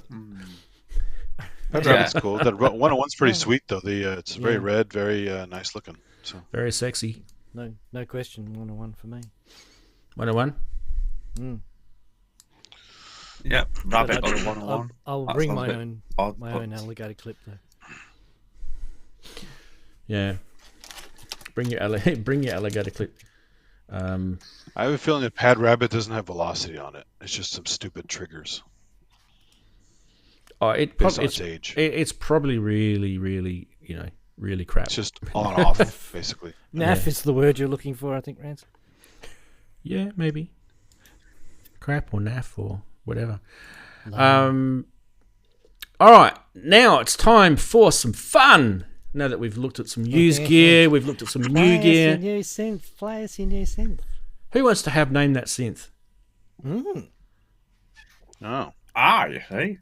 Yeah, put me away for a bit.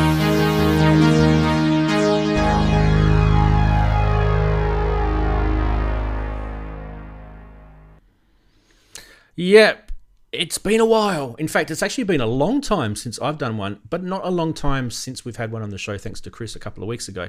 Name That Synth is a segment that we would love to have every week. So if you guys are out there and you're thinking, this is cool, this segment, I'd like to be part of it. Hey, I'll tell you how to do it. All you got to do is actually film about a minute video of you playing a synth, but disguise the absolute living out of it. That was censored. And make sure that we can't see what it is. Do everything you can to disguise that synth, but do not disguise anything audio-wise. Don't treat it with any effects or anything like that unless it's built into the synth. You can do whatever you like, what's built into that synth.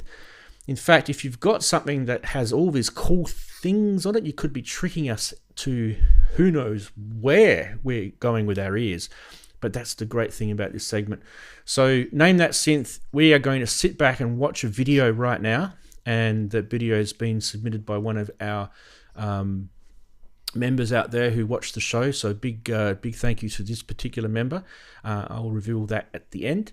What you guys have got to do is you've got to tell us what you think the synth is, and you can do that while the video is playing, and then I'll give you 30 seconds afterwards to guess it, and then whoever gets the guess correct wins a prize from Plugin Guru, which is called Unify, and we can talk about that in a sec as well. But one thing I'll say, and remember, we might have a delay of about 10 seconds, so. Yep. Put your answers in quick. One thing I will say is, please, let me just go to us all here.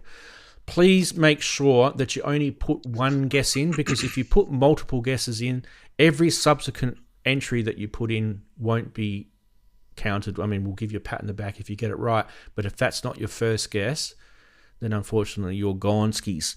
Now, where's my little... My little count is here. Get that up and running. All right. And then we're going to have the video ready to go. Who's ready? Everyone? Okay. Let's go. Here we go.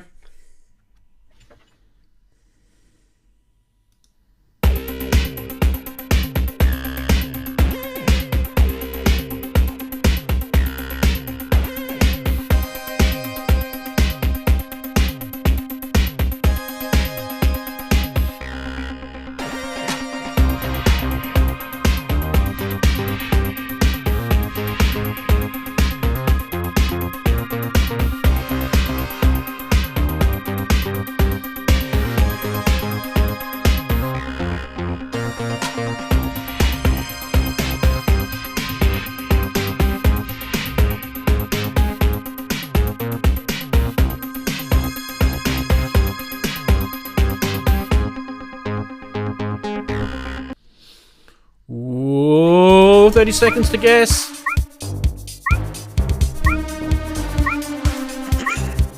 Who misses my little 30-second countdown?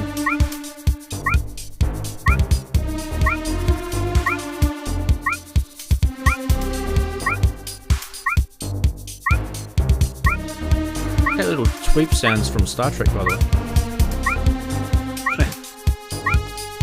Annoying, isn't it? Very cute. All right, time's up, everybody. What have we got? Chatties, let's have a look. Who's got what? Oh, jeez, we've got a whole bunch of stuff. No more entries. I'm gonna say it now. Time is up. So anything after my time is up. I gave him about 10 seconds, Chris, didn't I? Sounds like it. Yeah. I mean, it's I was counting. Yeah. Unless the video has been tweaked to be not 10 seconds. Oh, sneaky.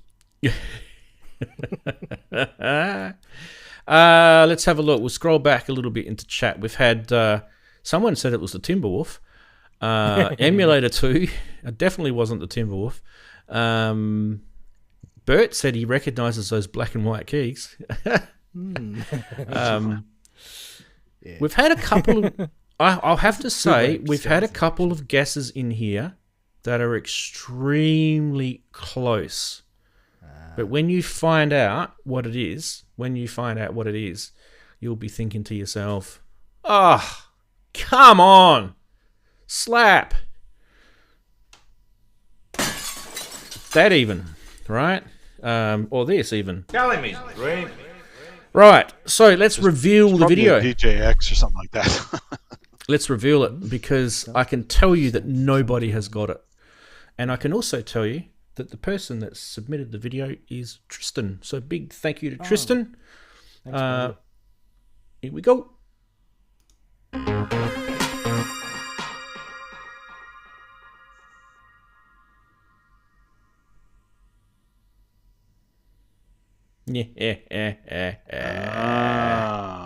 Yes, I had a feeling. He's nasty, wasn't he? Wasn't he nasty? The old MIDI keyboard attached to a module. Wasn't that I nasty? guessed the right thing.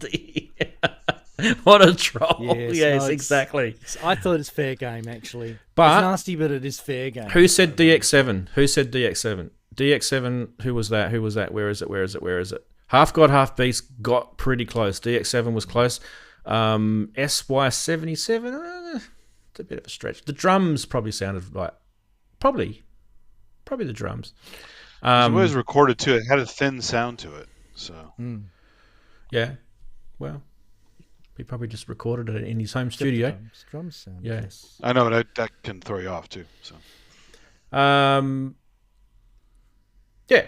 So for those who want to know who Tristan is, his YouTube channel is called Kiss of the Whip, and he's one of the regulars on the show in terms of in the chat. Not a lot of chatty chat. Says long time lurker. He tells me in his email. But Tristan, all you got to do now is give yourself a copy of Unify. You've done well, mate. 'Cause you beat us. You beat us. Anyway, let's show you guys a couple of things. Firstly, let's show you what you have to do to enter a Name That Synth. You need to click on my website, ranzee.com, and click on Name That Synth, which is on the menu there, and it will take you to the Name That Synth page. There's a little bit about how you can enter, how you can do your video, who our plugin partner is Plugin Guru, which is Big Load of Skippy.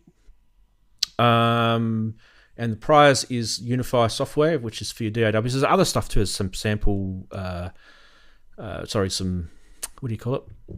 Patch libraries and stuff in there as well. Contributor information, if you'd like to contribute your own video, it tells you how to do that. There's an example video which I did, which everyone loved, not. And if you're a winner, you just fill out this, which is the winner information registration form. Yes, you have to consent to terms and conditions because I don't want to be liable for anything. But fill that baby out. It tells me a little bit of information about it. All I'm after is your first and last name and email. And that information then gets sent over to Plugin Guru, so they've got someone that they can talk to that's not some bizarre nickname. It's actually a real person, which is fair enough for the product registration, I guess. So, I think, though, in future, I would kind of like... It doesn't really say you can't. So he's correct, but I would like to sort of see some obscure pictures of the synth just to sort of tease us a bit more. Yeah. You don't have to, though. I mean, technically Tristan's completely fine with what he's done. In fact, if we actually knew the DX200 is quite common actually out there. There's lots of them. Came out in the early 2000s. Little groove box based on the DX7, and it's got the what do you call it? The the Yamaha PCA PLG card in it. AWM, is it? AWM. I think it's AWM2. It might be even in there. So it's basically a DX7 with some AWM PCM samples in it. Well, they had to if you want to call it a groove box. You can't just have FM percussion. So. Yeah, and there was a third one, wasn't there? A little sampler, the something 200, the SU200. There's also SU10, SU700. There's a bunch of them. Yeah, but that little sort of range, there was only 3. That series, yeah. That little series. And I've got the AN200 here, which had the encoder, the nasty encoder issue with it. Really? Yeah. It's like the I encoder have a that DX and AN, they're both good. Encoder that doesn't want to play ball issue. Anyway, so well done. Name that synth. Done. Okay. Guess what, guys? We've done all the regular segments, and what are we? An hour and 46 minutes into the show. We can just start playing with synths and stuff. Like, don't forget, guys, the Zoom. You can join us on Zoom. Where's my Zoom button? There. Join us on Zoom. We're going to do this Saturday Sonority stuff now, which is basically us mucking around, talking, whatever we can. What don't we look at first? Why don't we look at the little synth that I got, which is the Meeblip Geode. You guys want to check out that? The Geode? Yeah. Sound good? Yeah.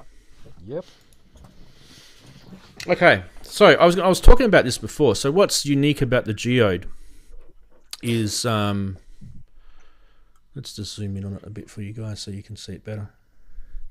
What's unique about it is it's digital oscillators. There's 2 voices. There's a wave A and a wave B, and then you've got this A-B mix here. And it's pretty rudimentary A-D with a sustained switch envelope generator. You do have an LFO. There isn't a waveform change. All you've got is rate and depth, and you can only assign it to either the oscillator or the filter. There is some MIDI stuff. There's a couple of MIDI things that you can do, which I was reading on the manual on this. I'll get into it a bit later, that isn't available on the panel, but pretty much everything that you see here is available on the panel. And this thing's tiny, right? I mean, it's even smaller than the eurorack module. It's tiny. So it's powered by USB Type B, which is the square thing. You can actually put MIDI DIN in, and you can also run MIDI through the USB as well. And you actually have to switch it at the back, which one you want to use, which, I don't know.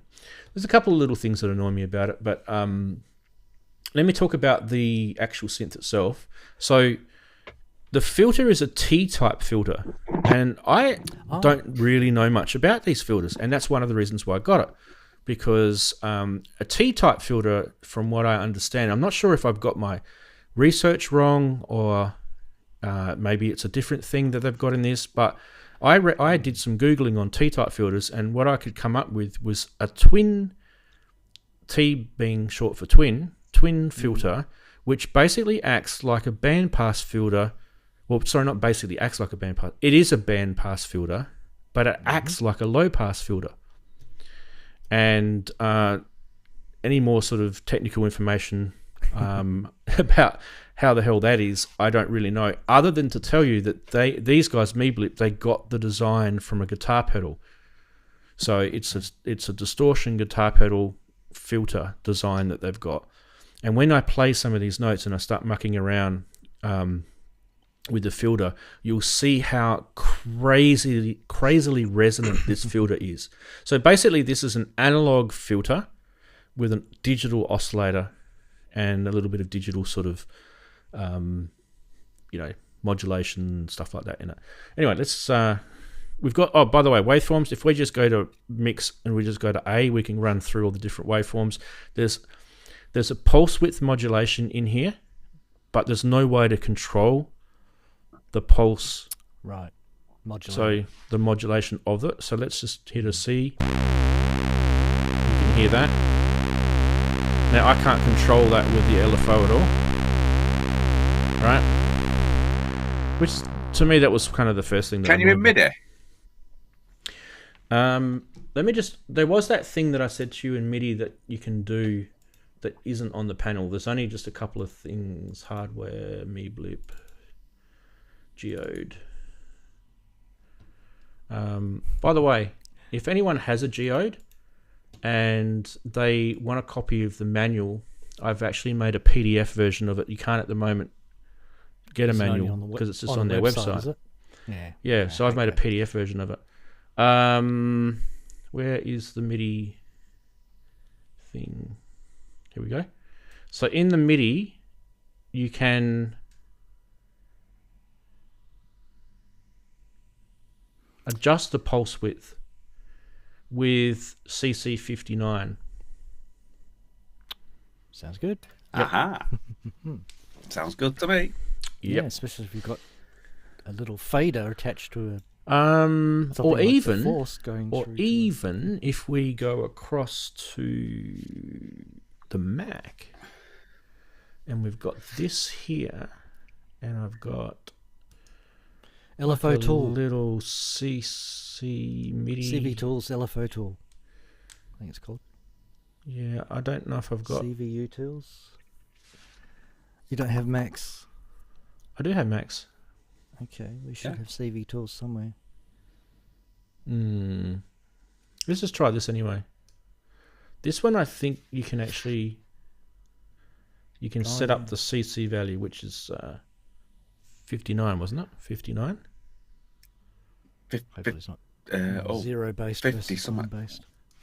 And then we've got the value that we can assign, right? So let's assign really high value. And let's change that. Yep. It's definitely doing something. It sounded like a filter though, didn't it? To me, that's not... Was it 50? That's 59, yeah. Was it 59 or 54? 59. Pulse width. I don't think that's doing anything. Can't hold the send button down and put it in auto send mode. Yeah, I'll have a look at something else. Anyway, we're not going to go into like the technical stuff of this right now. Anyway, I wanted to show you the different oscillators. So that was the pulse width, and then you have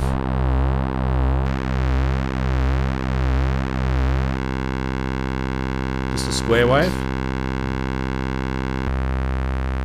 sawtooth, triangle, and that's it on wave A. So you only get those 4. Right, and then on B, you get you can do like a sub oscillator type thing. So you do pulse width, square, saw, and then noise. And that's how you can tell it's a digital oscillator. Oh yeah. Crunchy. And it's pitch.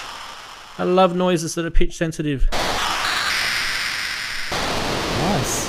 So another reason why I wanted to buy the synth, because now I've got another thing that I can pitch noise with. I love it. You can also adjust the octave here too. And then you can blend your noise in subtly if you want to.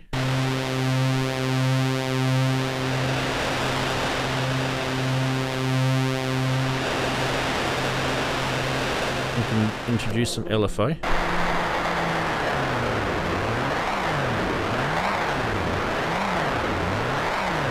Looks like all the party game now.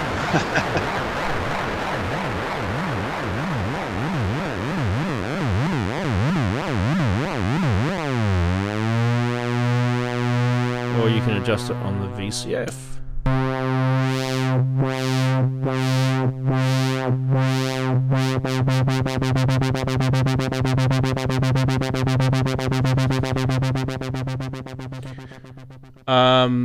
With the MIDI as well, you can adjust the LFO, randomize, and a re-trigger that's not on this panel through MIDI CC as well, 67 and 68.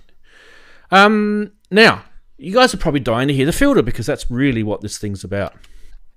So let's get a...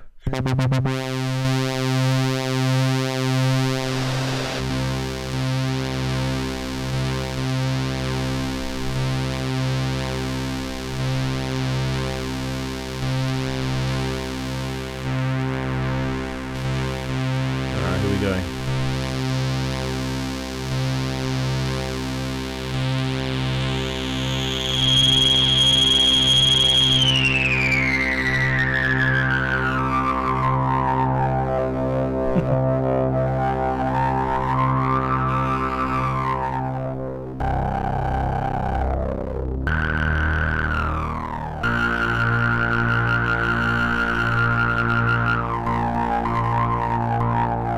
The two different sustains on that envelope generator, by the way, is that one is like a trigger sustain, and that one is like a hold Gated. sustain. Yeah, guide actually works.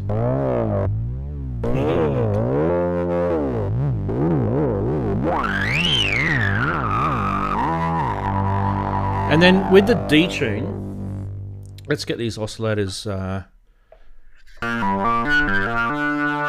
With the D-tune, it's got a negative and a positive D-tune, right? And it detunes the wave B all the way up to an augmented fifth.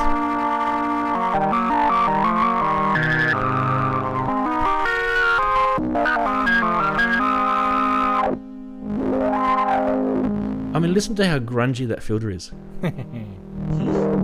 It's almost like it's just... It's like it's got an error in it. It's an instrument in itself.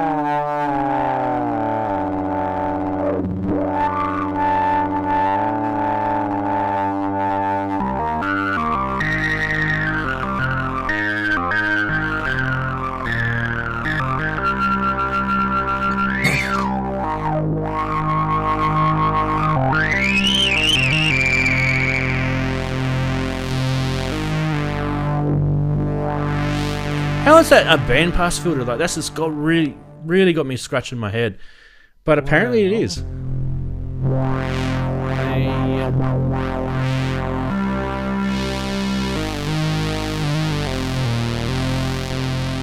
It's very wide.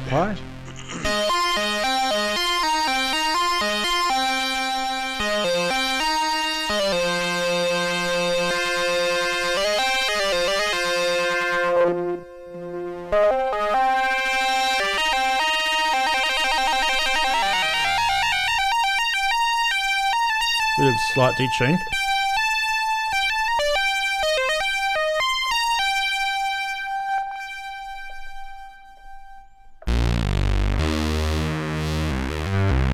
Thickens it up a bit with a slight detune. Did you say the basic circuit for this is Arduino? Yeah. Cool. Yeah, so there's the Geode. Yeah, that's cool. And I had a look the other day to see if they had any left. And I do believe they've got a few left. I was quite surprised. So Meeblip, they're from Canada if you're wondering. Meeblip.com. Go check out their website. Their previous synths, yeah. The red styling, black box of red lighting on it. Still in stock. You guys can still get it. $269 US. I thought it was a pretty decent price between you and me. What do you guys think? $269 for that. I mean, when you think about the cool. size, size of your hand. Daren's park bench compatible. You could power it off a little brick thing. Yeah. Is it USB Yeah. powered, So is it? yeah. I do want to tear it down and have a look inside. So I'll probably do that another day. Open the Arduino. Yeah, I'm Probably more not a interested in the nano filter inside. circuit. I mean, I've seen many Arduinos, but the filter I circuit. can possibly have some input on the filter circuit Yeah, go. because I have some experience with twin T circuits. Yep. Twin T circuits were first appeared in the music world in Roland's products. So we're talking drum machines, Roland analog drum machines. And they used the twin T circuit as a resonator. So to generate, like a little 808 toms and stuff like that. The other thing they used it in was as a bandpass filter in the clap circuit, which I know a little bit about, and I won't say any more because that's a future product. But the twin T filter, yes, you can adjust it, and it does start to become highly resonant. And it has its characteristic of it's mostly band pass, but it still sort of bleeds through the bottom end, but completely cuts the top. So it's like a low pass filter and a band pass filter stacked on top of each other. That's kind of what it sounds like, but that's not actually how the circuit is constructed. It's constructed in a shape that looks like a T, two T's together, which is why it's called a twin T filter. But yeah, it's twin T circuit is what they call it normally, and it's only recently that I've heard them mention them calling it a filter, which is kind of like, oh yeah, I guess you're right. That's another way of looking at it. Because I mean, all resonators are basically filters anyway, and self-resonance as a form of oscillator is just an effect of a filter. Yeah, but I believe that we're talking about the same thing. So I think it is too, and that the research I waited till I listened to it, and I remembered from my circuit board experiments with that circuit, it does seem to have the same kind of sound. I never put analog. I didn't put waveforms through it. I put white noise through it. So let's have a look at, if I just back off so I just look at the A oscillator, right? And we can probably tame this a little bit. What do you want? Is the spectrum analyzer nowadays? Yeah, I'll do that in a sec, but I just wanted to show you, just if you're looking at the waveforms, just look at how, I mean, obviously this is going through the filter, so you're seeing a waveform with the filter, but I wanted to show you the characteristics of the waveform. Let's go to just a square wave. It'll behave a bit better now. So when it gets resonant, it's doing what you'd expect. See how it's giving you all those little sine wave harmonics.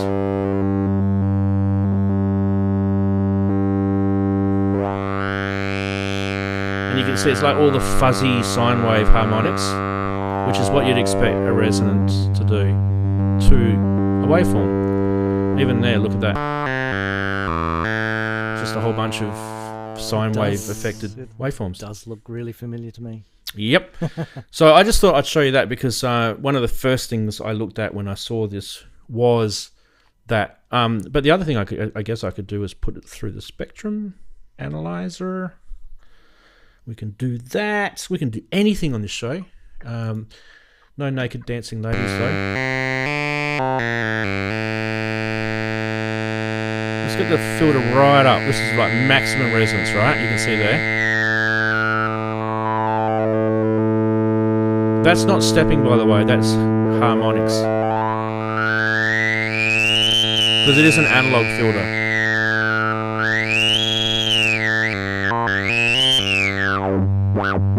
So you can see all that bottom end as I'm opening the filter. But so even on the bottom part of that filter, so there you can see on the left there, the cutoff is right off to the bottom.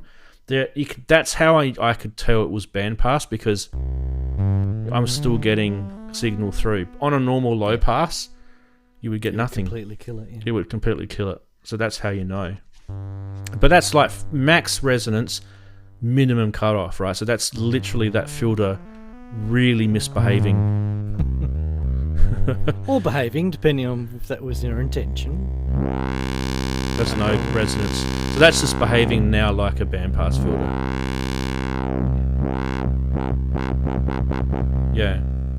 I mean, it's a pretty cool little box, and you know, I just think $269 is a steal. I don't care what they've put in it to make it sound like that. I think it's intuitive. It's got a bit of a Moog Werkstatt sort of user interface feel to it. Or the Mavis. Yeah, or the Mavis. So it's got a bit of simplicity, but what I like about it is it's about a third of the size. So for me, it fits that. Hey, chuck it in your back pocket or chuck it in your backpack. Take it on the train Park with bench, yeah, like you said. you. Yep. Yeah. Cool. And when you've got little sample track. Yeah, you got a sample track here. Yeah. Get a riff going. You can just plug it into the back of your sample track and sample the crap out of it. You know? And it is MIDI. I mean, the MIDI is actually quite impressive, the MIDI stuff that they decided to put on this thing. So I was looking at the PDF before. There's a fairly decent MIDI implementation. I mean, it's not like it's not like Novation's MIDI implementation, but, you know, they set the standard. Did you see a lot of X's in the chart?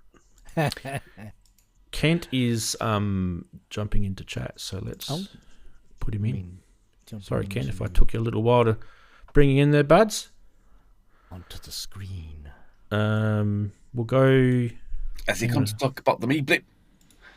He probably has. Let's go to 6 He's up. probably about to tell me off for talking what? And let's add him in here. He's not in yet. As we say in Australia. What happened? He can go in there. Where is he? What you need, Ranzee, is like a little GIF or something that we can slam on. Part bench compatible. There he is, big fella. How are you, mate? So I said you need to stop the stamp sound. YouTube running in the background. Hang on. I can't hear it. Zoom does there you go. cancellation on that anyway. Oh, does it? Okay, cool. It should do, yeah. Here we go. I'm back. I think I'm back. Yes, I'm back. You're in the shed, aren't you? Let's go full screen on you because I think people want to say... I'm in the illustrious chamber. The chamber of Looks like you're secrets. working on HVAC right now. Yeah, where all the beautiful and wonderful synthesizers go to die. All right. So yeah, I was just wondering whether the iPad would work round here. I'm very surprised it does. Well, Yeah, in a tin shed. confirmed. I'm going to show some stuff. Let's see what we got. We got Harp Odyssey.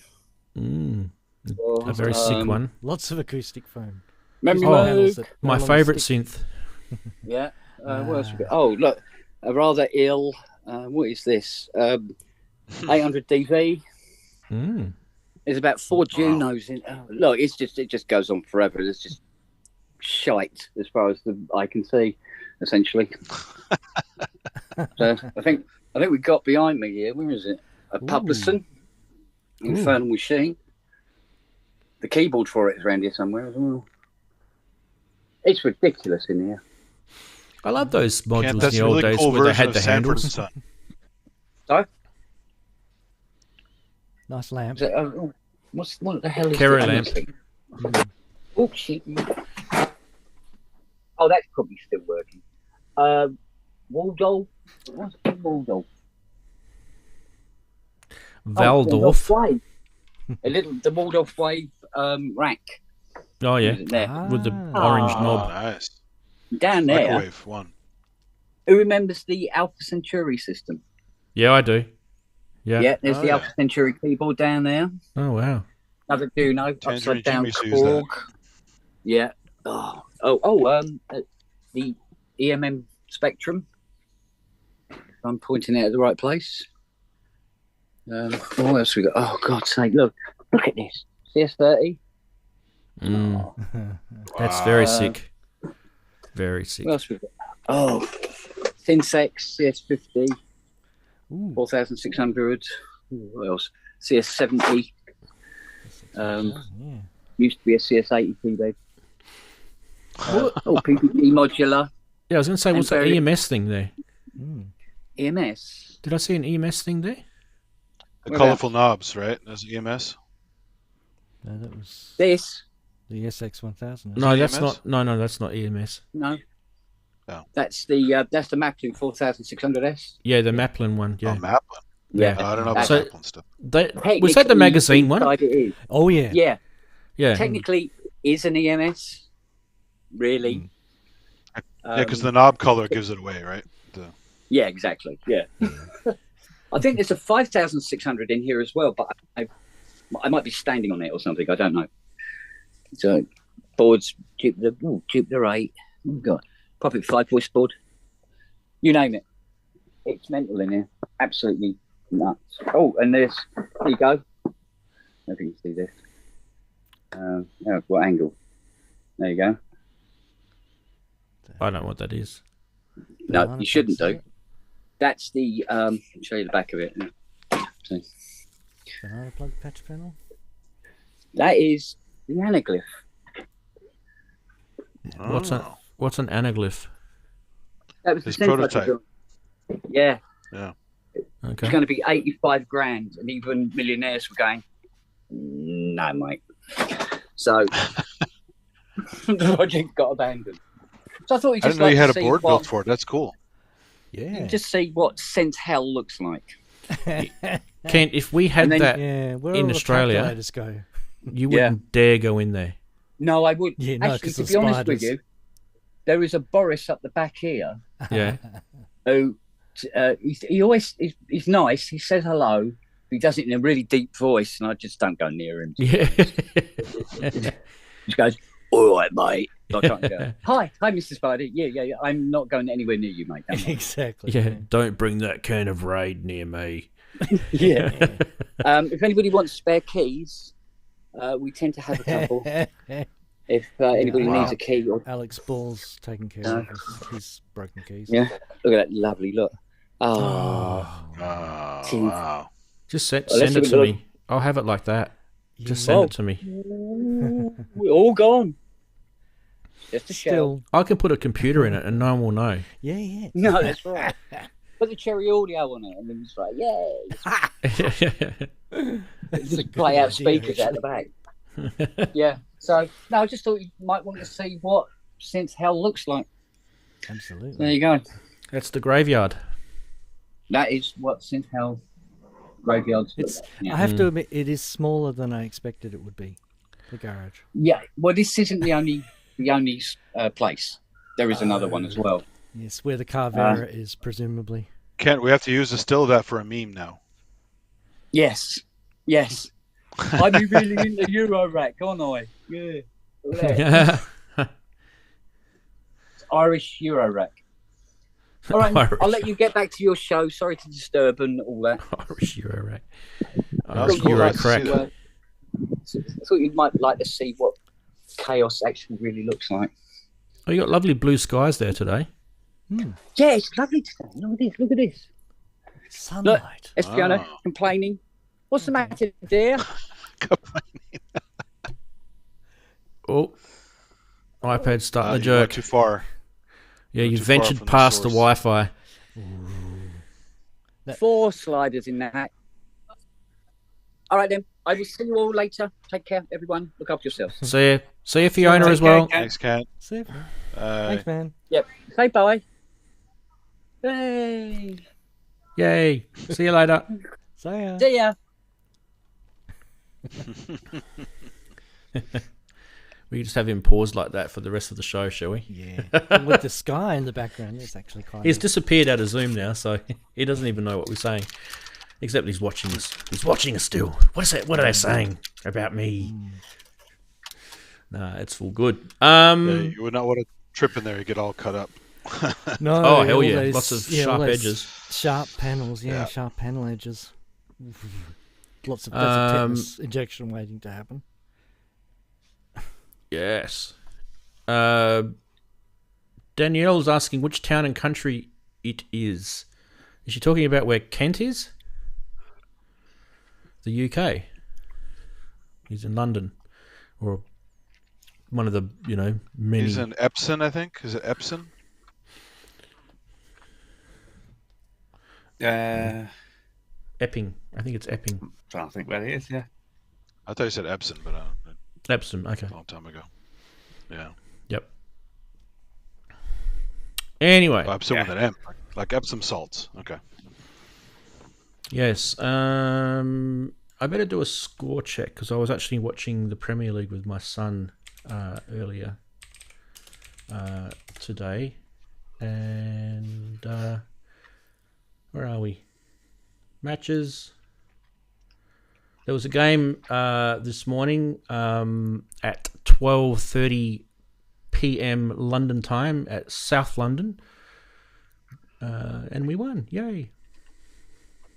Cool. Happy. Right. Sorry, I was just doing something for myself there. Don't worry about live streaming or anything. We'll just continue on with the show. You've earned the right.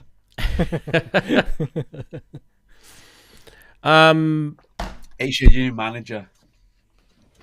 Okay, so last week I did watch the show. I actually watched the show last week and I watched the show the week before.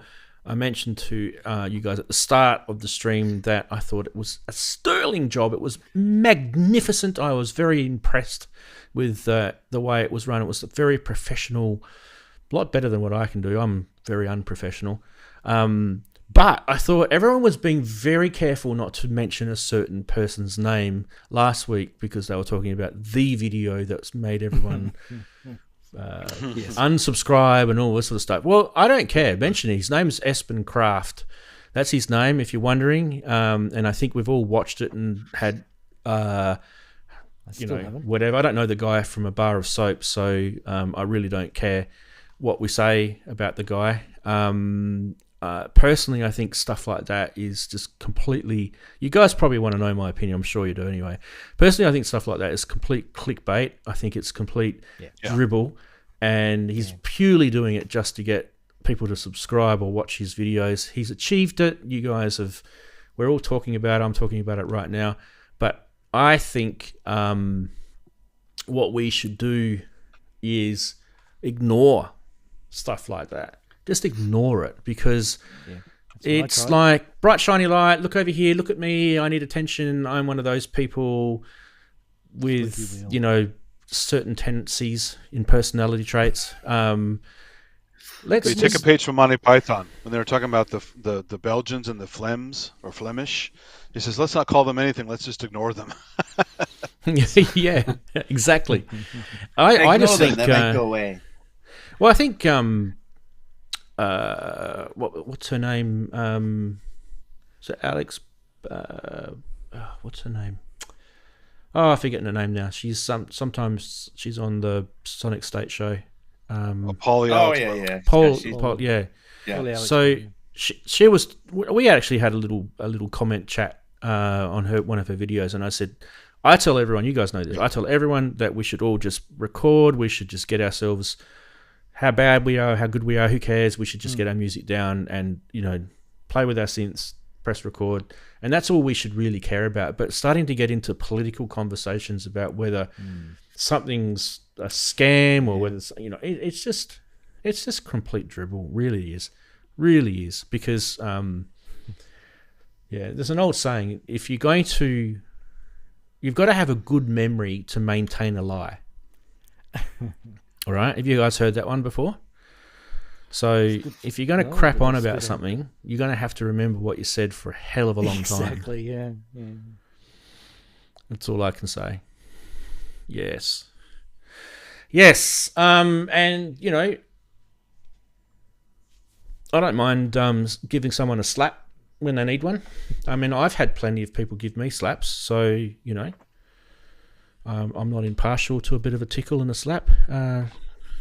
Everyone's giving an opinion, so that's too much plenty of people aren't going to agree. So, yeah, exactly. Yeah. So I mean, if you want leadership from me or from any of these guys, you guys probably got it from last week. It just don't give it any more of your time. Just move on. Go back to what you were doing. Who cares? Is basically what we're saying. A blip on the radar. Yeah. Means nothing. Started from nothing. Should disappear to nothing. All right. Now, one of the other things too is I'm kind of noticing some gear starting to appear that we've been showing on the show since the last few months. Like, for example, the Medieval teenage engineering product seems to be getting out there now. Has anyone actually got hold of one yet? Or is it still all beta testers and YouTubers that have got it? It's anyone? Synthfest, isn't it? A couple sitting on a desk in Synthfest. Well, yeah, that's true. What's it called again? It's called the Medieval Eval KO EP. I played one as Perfect Circuit 1320. weeks ago. 13. EP 1320. Yeah. It's in stock in Perfect Circuit in Los Angeles. There you And go. I smelled the buttons. It didn't smell like chocolate. So You saw it there? Or did you see it somewhere else? yeah, I played. No, it's Perfect Circuit. Yep. Yeah, I played with it a little bit. Yep. Yeah. Elevator Sound, which is in the UK, have got stock. So there you go. I was right. It is out and about. So if you're wondering if you are in the UK and you want to buy one, it is Elevator Sound, by the way. They're a good bunch of guys. I actually have bought stuff from them before. I actually haven't physically been there, obviously, because they're in the UK and I'm not.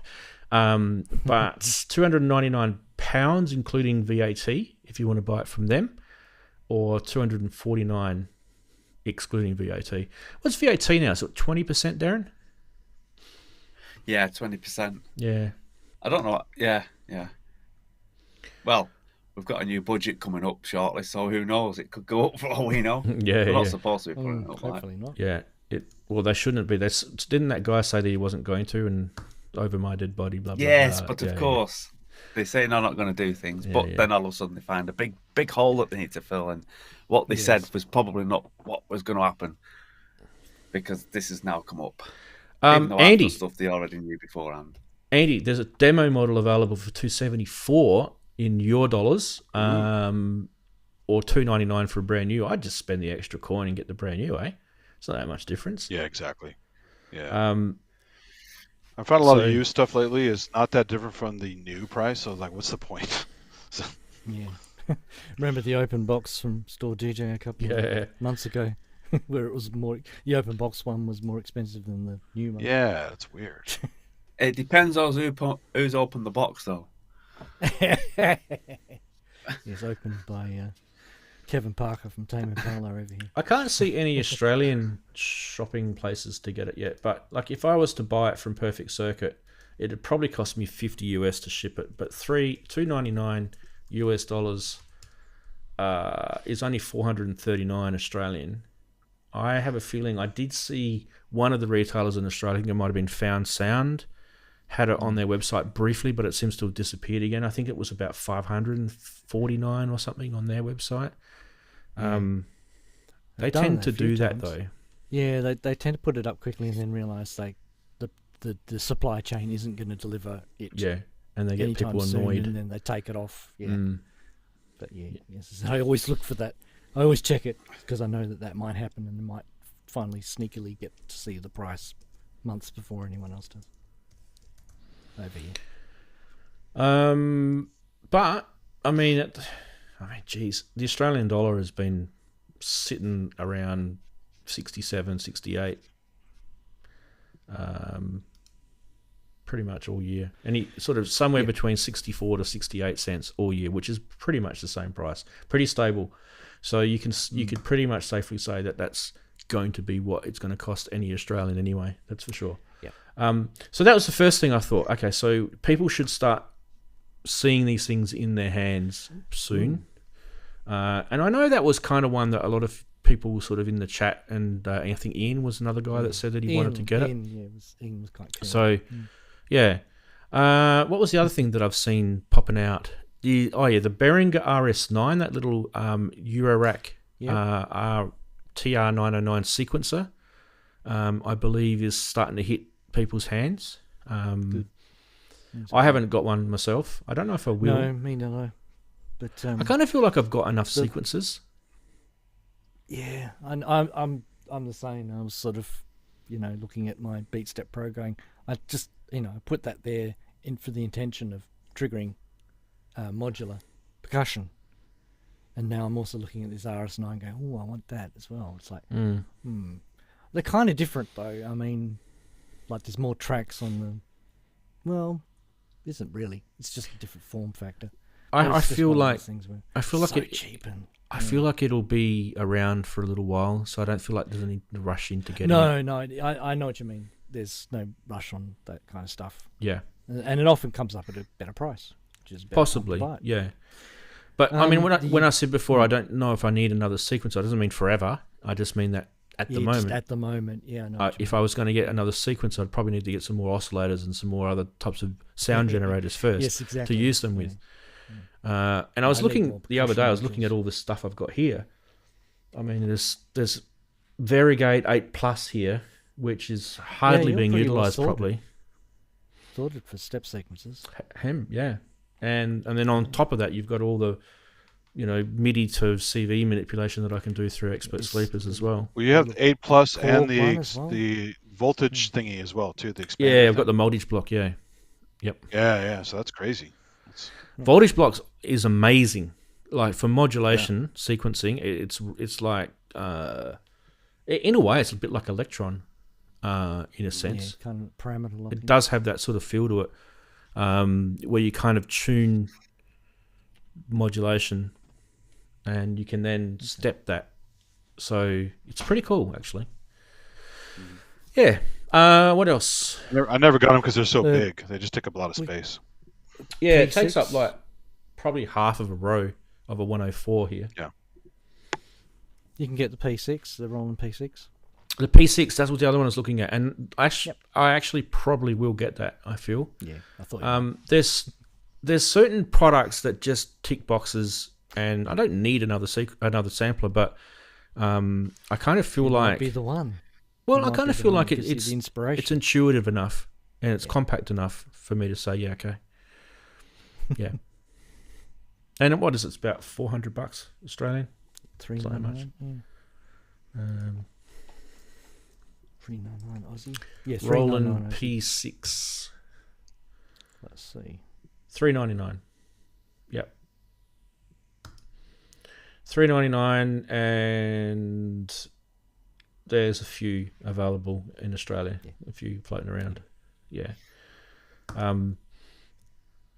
Yeah, I don't know. I kind of feel like that's a no-brainer, that one. That'll be my first of that little mini-series that Roland, the new IRA mini-series that they brought out. Rolkers, yeah. Like Rolkers. I've resisted getting them in the past because I kind of felt like I had boutiques.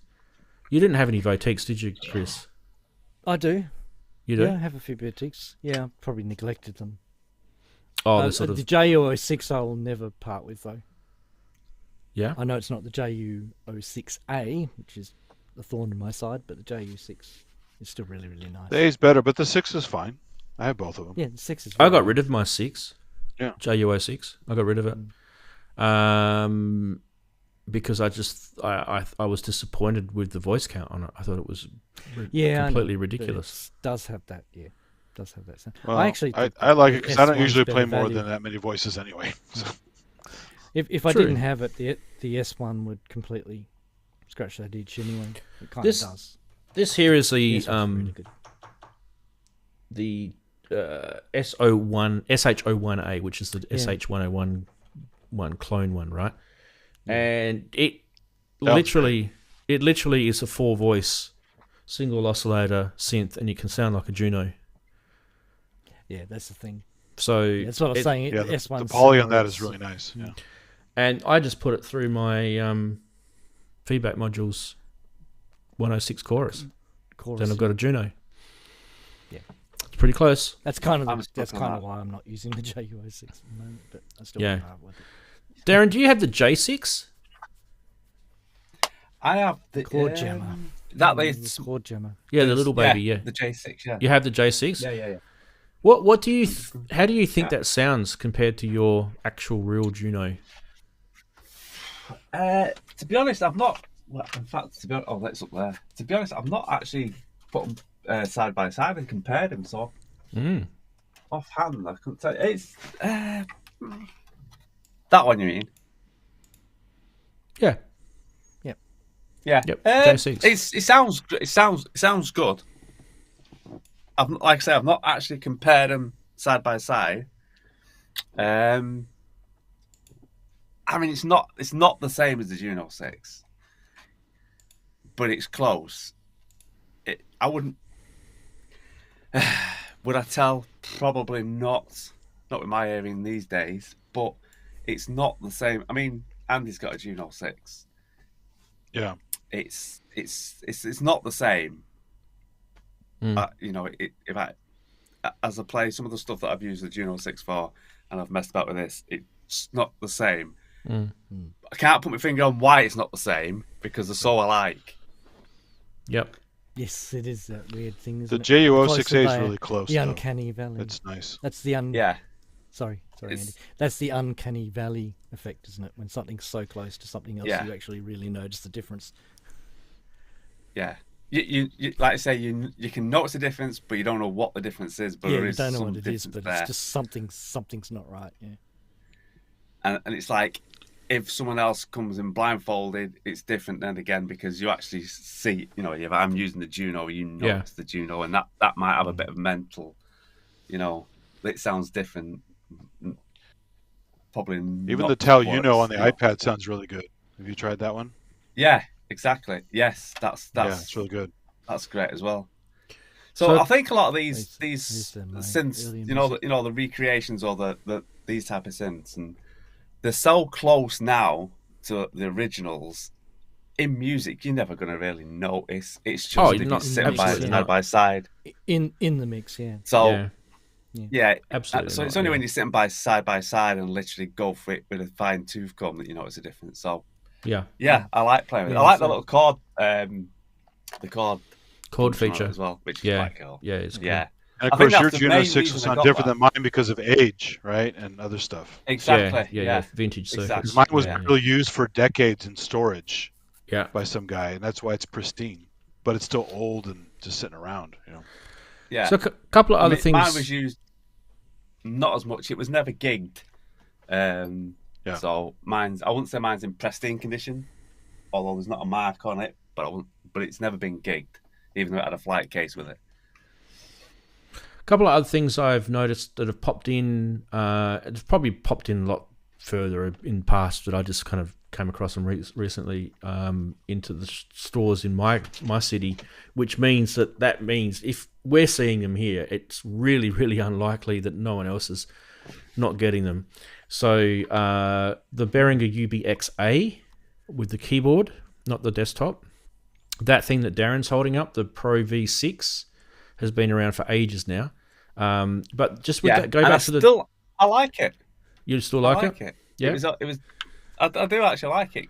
It's only, more for making sounds out. It's only about 80 quid to get that. It's only 80 pounds. Exactly. Yeah, it's pretty cheap. The Behringer UBXA, when it first hit the shores, Chris, here, it was about just a smidge under $2,000 Australian. And they've dropped the price on it already. It's now $1,659. Yeah. So they've knocked nearly $400 off already. Yes. Yeah. I mean, when you think about it, It's, and a 16-voice Oberheim-ish sounding synth for $1,600 Australian. That's £800. That's dirt cheap. That really is. It's probably going to be, dare I say, it's probably going to be dirt cheap quality. But well, Manny said his was okay, but it was still missing some mojo. So, well, I think a lot of people need to find it, in the patch creation. that's what I mean. And he's a patch guy, so he would know. He is a right? patch guy, So, yeah, that's true. The Behringer, what do you call it? The MS-20 K, is it K2 or K? Oh, K2. Yeah, Yeah, the K2, so they've got the Mark II K2 out Mark now. II, yeah. I wanted to talk about this with you guys. So the K2 Mark II, right, has some slightly different features and compared to the Mark I. And I think there's a video, someone's done an actually comparison video on YouTube. So some people are saying in social media, don't get the Mark II because you're not getting some of the things that the Mark I had, and don't get the Mark I because the Mark II's got some things that it should never have had. It should have always been What I want to know is which one is the correct advice for a start. And then someone actually correctly probably said on, I was looking at Gearspace, the forum, if you're wondering where I found this, don't worry about getting the Behringer, just go and get the Korg emulation, the Korg one, because you're just going to get, it's not that expensive really when you think about it. If you want an MS-20, just the Korg one's great. Yeah, the MS-20 Mini, Yeah. It's 400 or something. Yeah. 600. And then someone started jumping in and saying, don't get the Mini doesn't blah, blah, blah. I mean, okay, whatever. Well, the Mini has all these great patch points inside of it. So if you're a hacker, you can actually add cool things to it. Exactly. And they've even labeled the circuit board to help you. One of the other things I noticed that it appeared in stores and we didn't hear anything about it was the Behringer Taurus clone module thing that they built, which is the Toro analog bass synthesizer. You can get that now. It's only, Chris, it's only $349. That is so cheap. Don't know if it's something I'd want because it's pretty much just I reckon they've just got the Minimoog, the Behringer Minimoog circuit and just tweaked it. Yeah, tweaked. I reckon that's what they've done. But it doesn't have the foot pedals, right? Doesn't have the foot pedals. You got to use a MIDI controller with it. No. And they do suggest that you buy the MIDI controller. The Behringer Space FX module is out. That's a little sort of reverby Eurorack module, $125 Australian. That's out.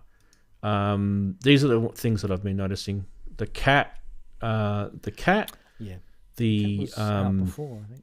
The cat's been out for a while. The cat, the K2, the Cobol, the Selena, if you've got that, the Model Did Proton finally come out? The Model 15, the Pro 800. So if you're looking at that, what's that? That's 6. I think there's one more. If you include the Neutron and the Proton, that's 8. So you could have 8 modules. And then if you Model D's another one, that's 9. Yes, exactly. So that's 9 like 19-inch rack modules that you could get from Behringer with all different sounds if you wanted to. By the way, I'm only specifically talking about Behringer stuff right now for a reason, because I don't know if you guys feel this way, but I kind of do. We kind of get announcements from them saying, "Oh, we're shipping, blah blah blah," and then we go order it, and it says, "Oh, you're not going to get it for 6 months."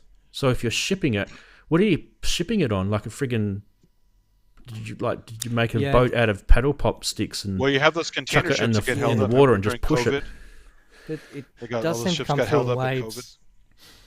The Behringer stuff seems to get over here anyway in waves. It does, yeah. All the the Syncussion, exactly the same time. That's 10 now. That's 10 modules. The Syncussion's out. You can buy that. The SY1.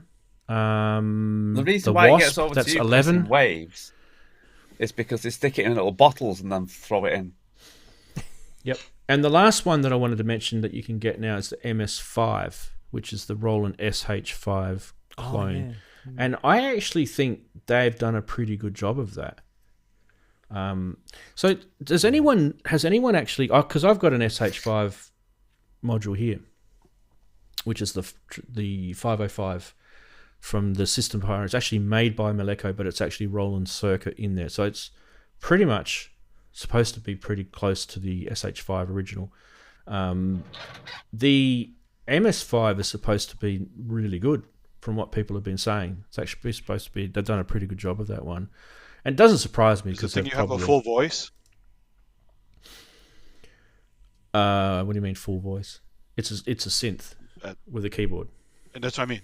Yeah. Oh no, keyboard. Okay, I thought you meant as a modular. No, it's just keyboard. Okay.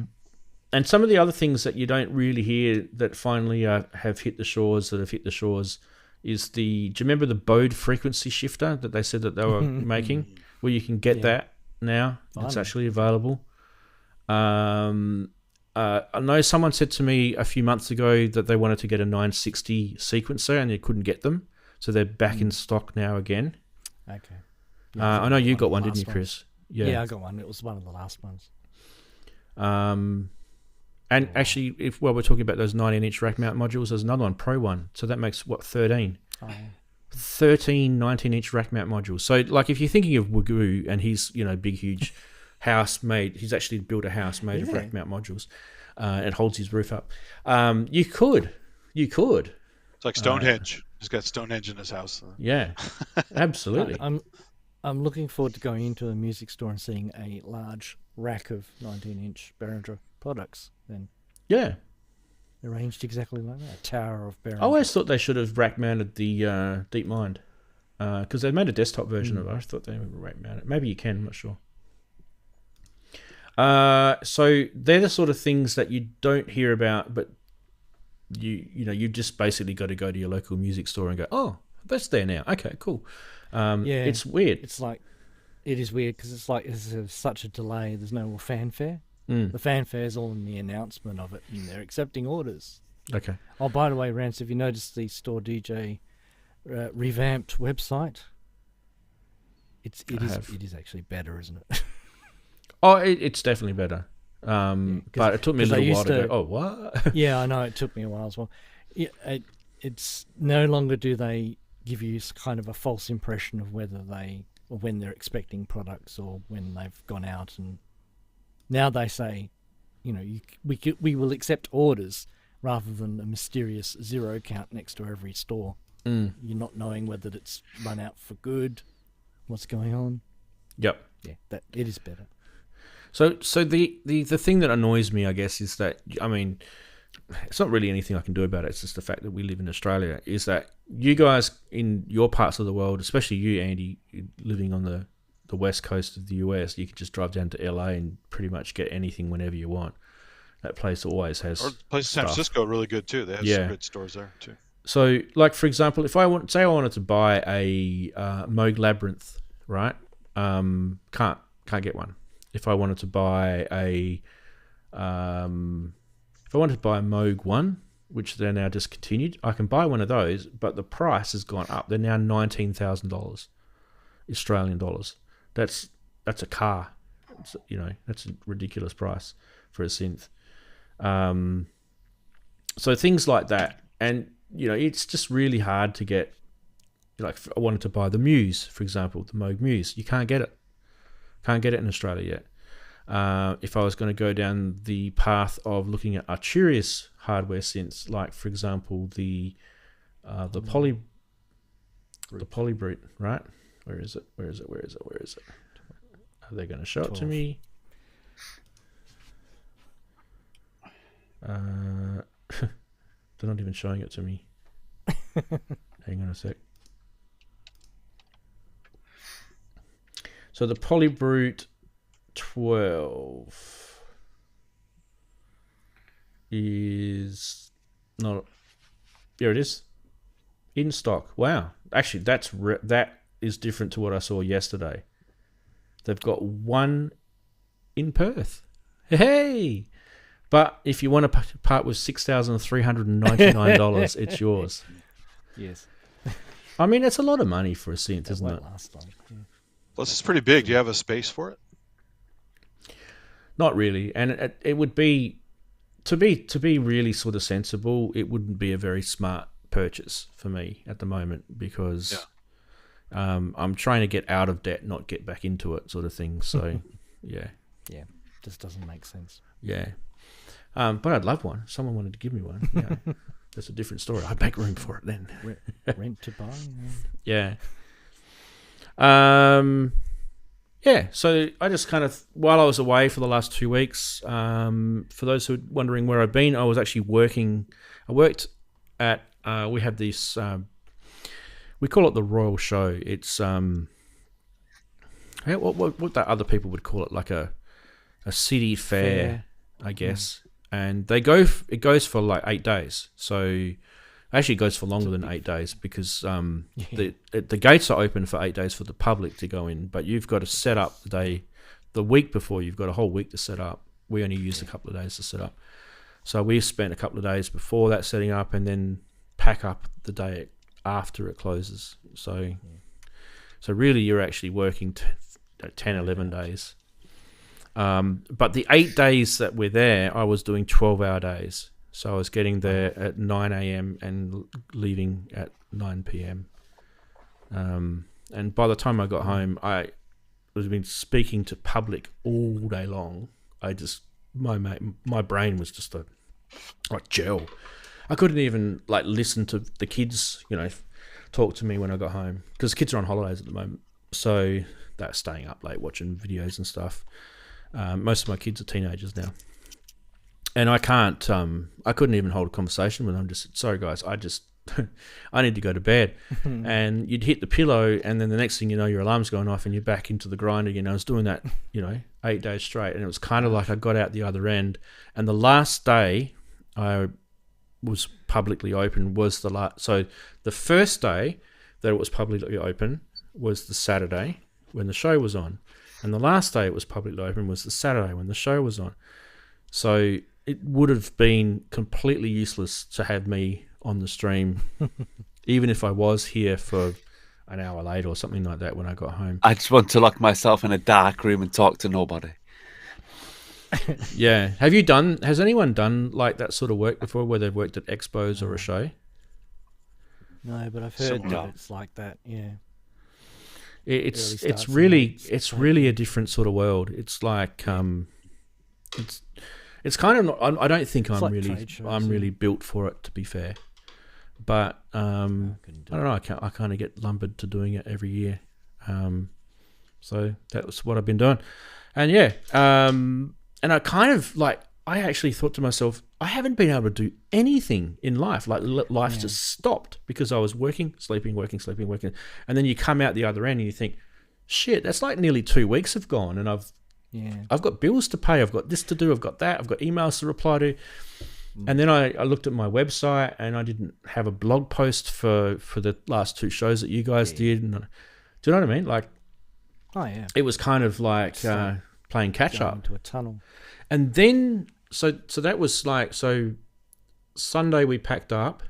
Monday I was starting to do the stuff I was just talking about. Then I think Tuesday I was still doing stuff, and then Wednesday hit, and I just about hit a wall. So I've never felt like that before, but I said to the wife, I said, far out, I can't do anything today. I feel like I'm in a daze. I feel like I'm almost like you've got the flu or something, but you didn't have any symptoms. Do you know what I mean? I thought, oh no, did I have COVID? Oh no, did I catch it from working at the show? No, nothing like that. I wasn't sick in that sense, but I was just kind of really just lethargic. Exhaustion. I think I did. Yeah. And then probably spent the next day or two sort of just trying to climb out of that. And here we are. It always hits you after you stop. Yeah. That stuff. Delayed. When you stop, and then it's like, the adrenaline goes away, and now you completely crash. Yeah. Yeah, so it does make sense to me. So did it feel like you've gone into like a coma for 2 weeks? You wake up. It's kind of happened to 2 weeks. Bizarre. It's not a coma because you can remember. I remember all the conversations I had with thousands and thousands of people, which one of the things that sucks about my brain. But it's kind of bizarre. Yeah, and I don't know. You get to the other side of it, and you think to yourself, I don't feel like I've achieved anything, other than achieving the work stuff, because the rest of your life just goes on hold, and you just don't feel like you look at everything that you haven't touched for nearly 2 weeks. Yeah, in a way you feel guilty, but you can't feel guilty because it's not the case. I spent, was it yesterday or the day before, I spent a few hours on the website to try and get some blog articles back up, and it was kind of impossible to do it like I normally do it, because when I normally set the shows up, I set them up here with all the folders of images and stuff like that. So that, for example, Andy, you supplied Henrik with a whole bunch of Price Watch stuff in last week's show, right? And I need to get hold of those images, because all I've got is just some links, and I haven't got all the stuff. They were in the private chat. I don't know if I still have them. Yeah. So I don't know if from I've got private that. chat. It goes away when you kill the stream. So. Yeah. So it doesn't really matter if we don't have it. It's on the video, I guess. So it's not the end of the world. And the other one I've got is Chris. I would like to get off you the name that synth link for the video. Oh yes. So I can pop that down here. So that fits down there. But I've managed to put most of the stuff in from the week before because we had the price watch, and that's in there. And I managed to do all the sort of news articles and that. But the only thing I haven't been able to do with the news articles is I haven't been able to sort of put anything in them other than we talked about this. This is what it looks like. That's the link to it. And it's kind of, normally I will put a blurb in there. Like what our opinion is on it and stuff like that. But haven't really been able to do that. So yeah. But, you know, these sort of things kind of just went on hold, didn't they? Yeah. Absolutely.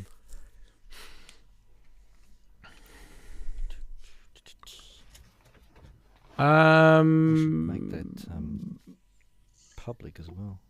Forgot to do that. Yeah, I haven't got around to doing that, Wags. Sorry, I haven't. Yeah. I will do it. Talking about episode 261. Yeah, I'll definitely do that. Well, what happened there? I remember that. Oh, this is copyright claim. Copyright strike. Yeah. Oh, really? Oh, okay. Oh, I'm getting sick of it too. I really am. Like the algorithm. Don't get me started. It's like, honestly, what I think we should be able to do is we should be able to show stuff on YouTube because it's already been shown on YouTube. It just completely doesn't make sense. It's almost like, hang on a minute, I can't show that because someone else showed it on the same platform that you're watching it on now.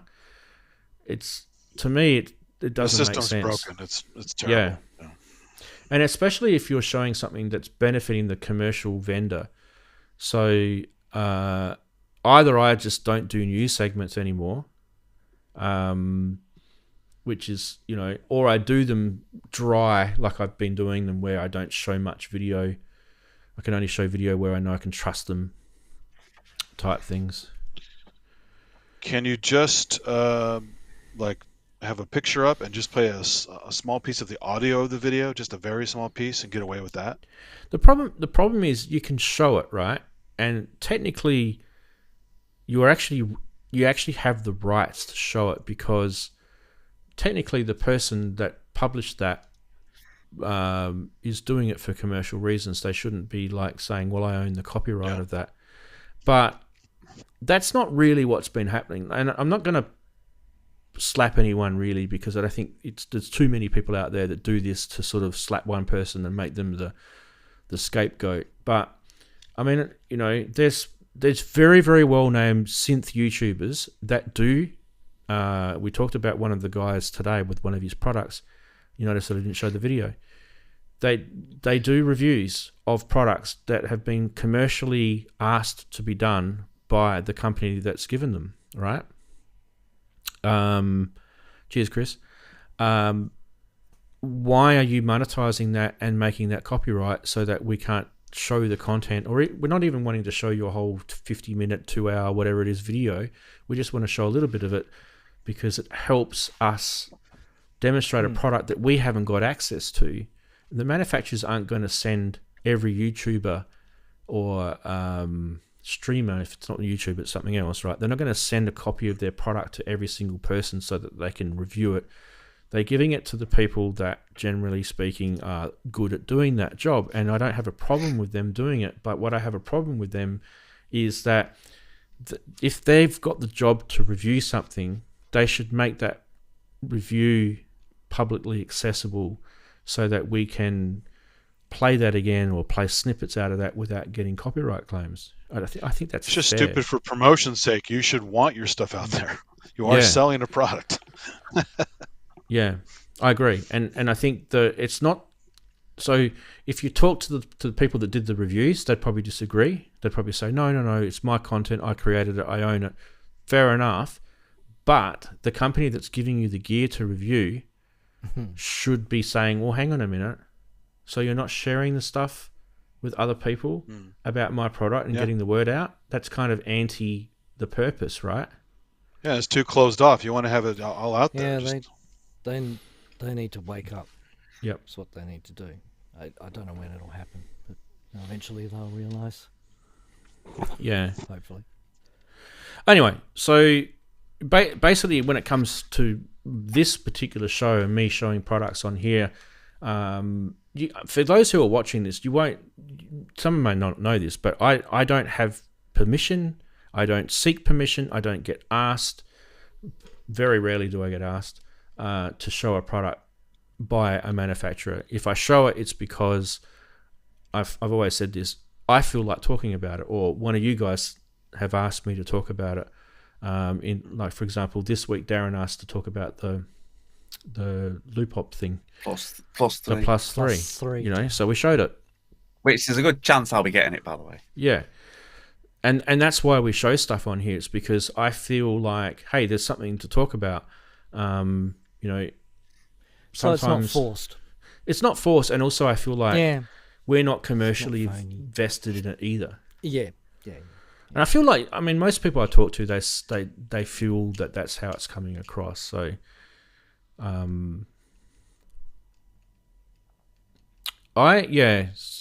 So for example, if Sonic State go around Super Booth, this is a really good example. I'm not picking on Sonic State because I love Nick and what he does, and I personally feel that if it wasn't for Nick, we probably wouldn't even be doing this, right? So he's a pioneer. So there's not a slap for Nick, but this is a slap for YouTube.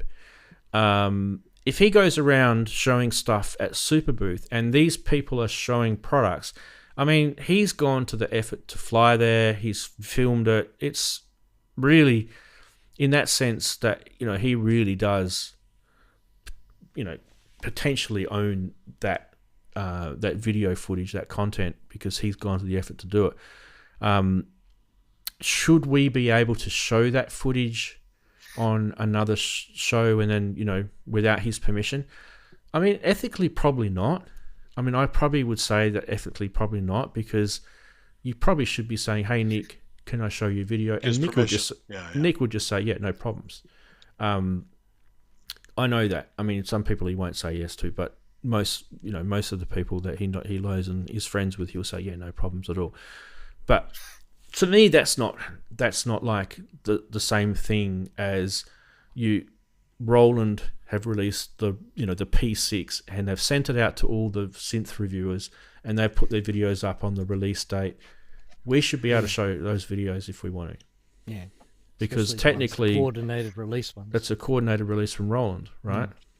I've even recorded Nick recording things at shows, and I put that on my channel, and that was my right because I've recorded it myself.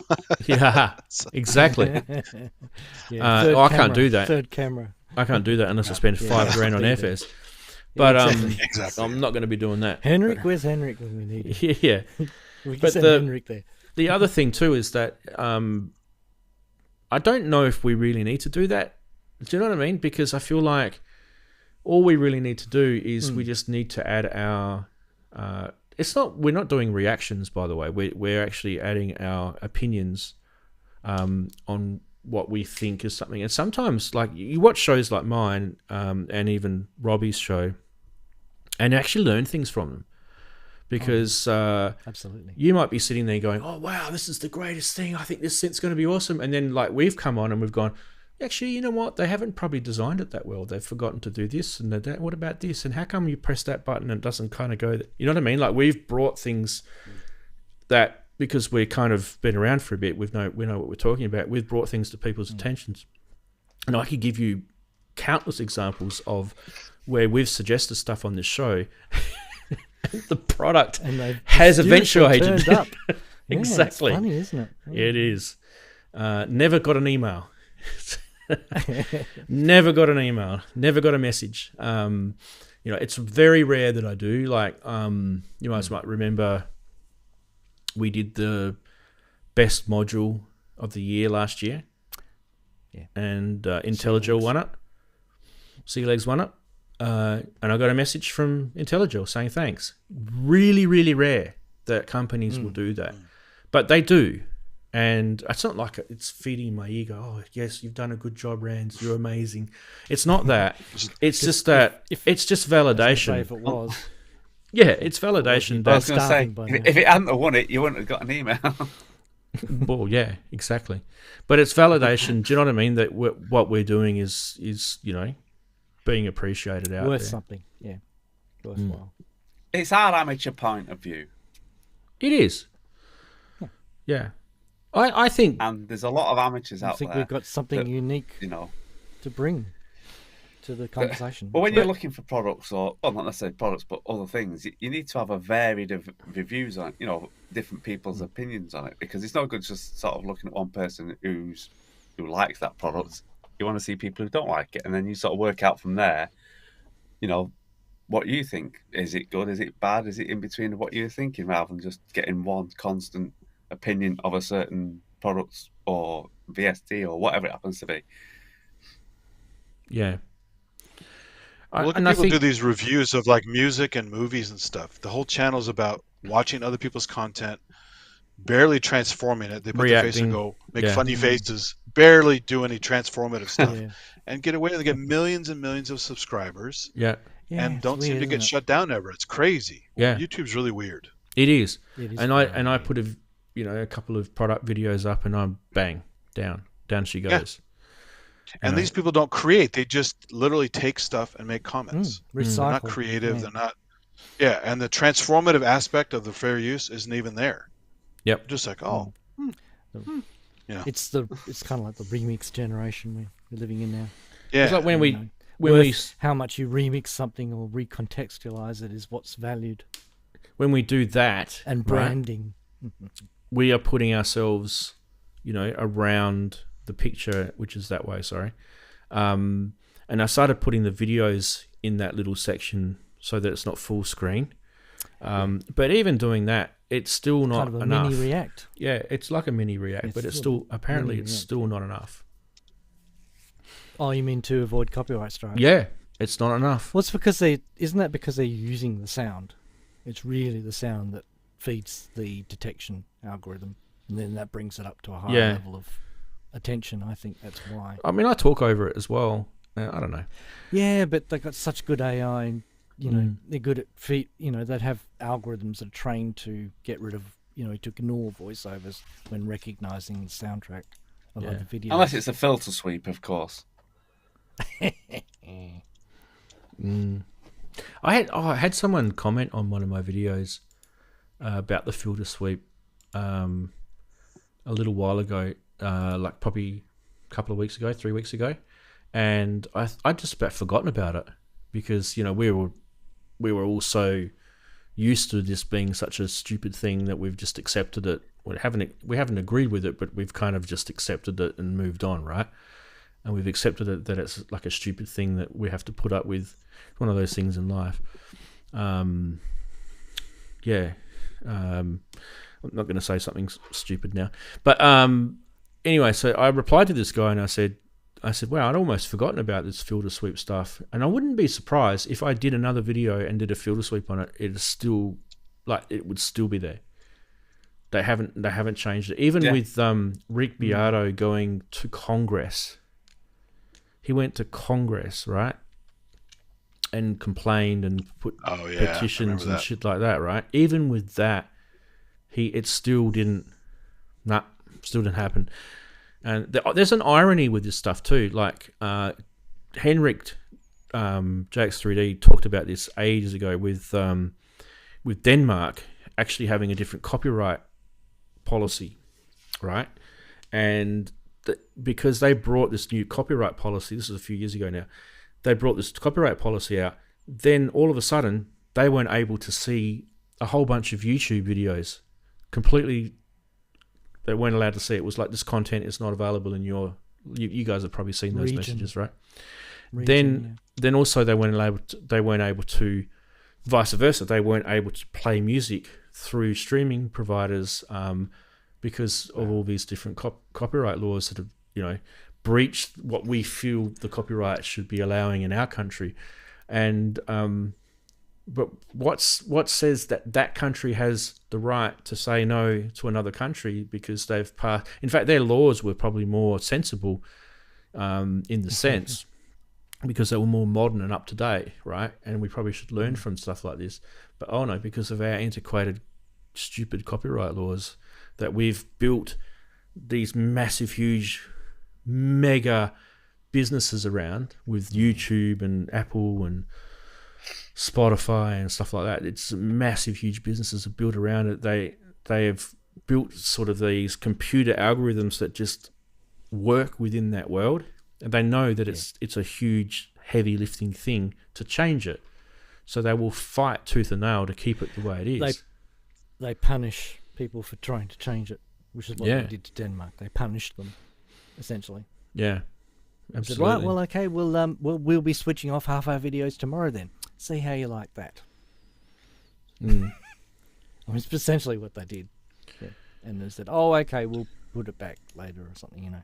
Yeah. Well, look at the filter sweep videos we did years back. All the FFS stuff. Yeah, it the showed hashtag how stupid FFS. the algorithm really is. I still have a Kid Rock claim on one of my demos. So, I left it because I thought it was funny, you know. It was stupid. Yeah. But, yeah. I mean, I've got copyright claims, not strikes, just claims, coming through to my channel now for. So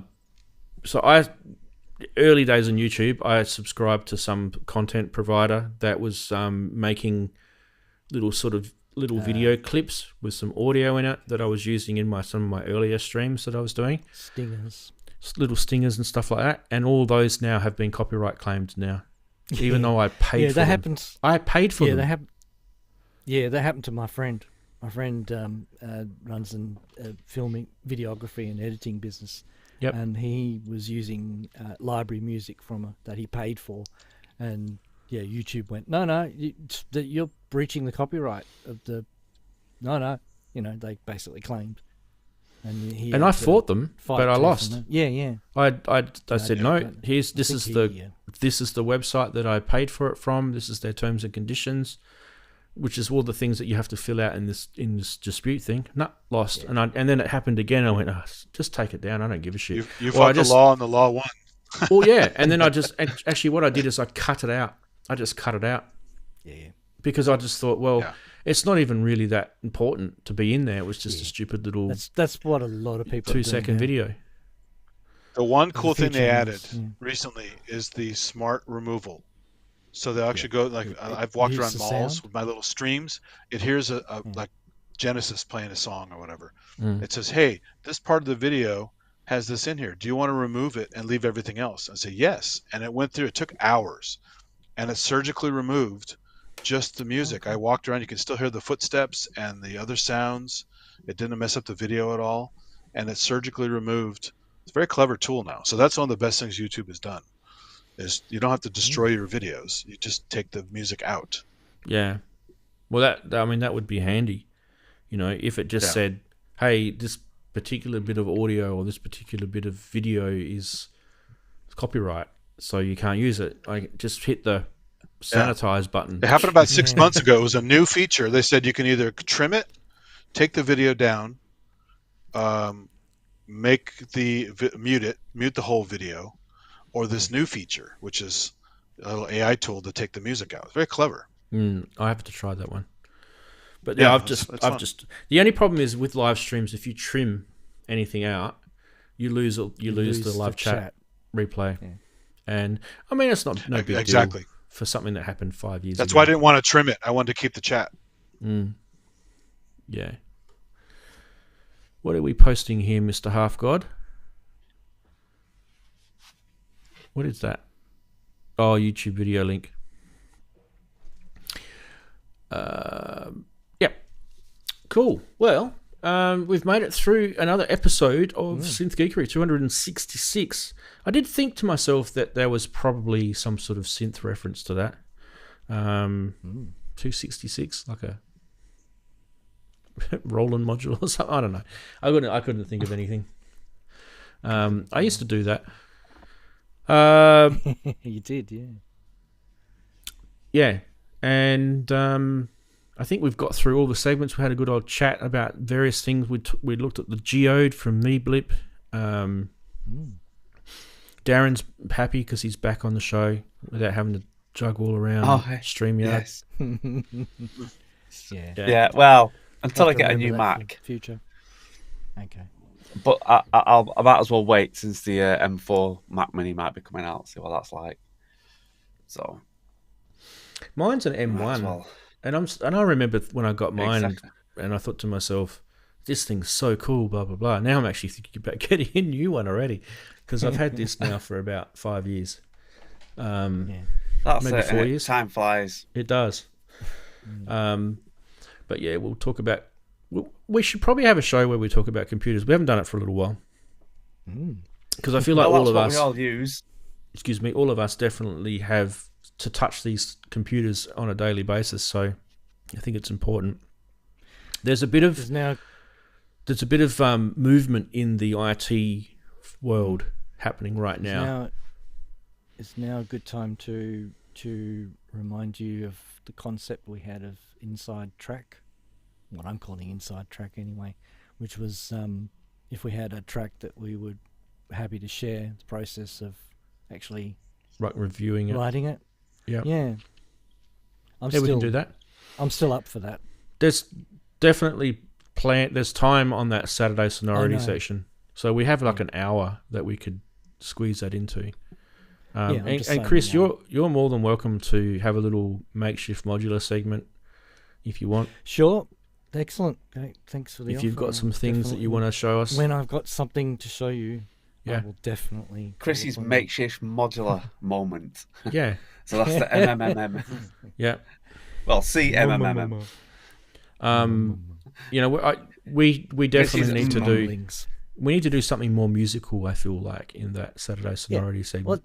Well, that's why I kind of thought that Inside Track was kind of an exciting idea, but I know it could be a bit of a pain for people if they don't, they don't particularly want to dig up an old session that the samples won't load. And I checked that mine still works. So, I had a crisis something because the DAW I used to do that track, that was the one that I had a registration problem with a couple of weeks ago, and it stopped working and I couldn't open projects in it until it was fixed. But then it got fixed.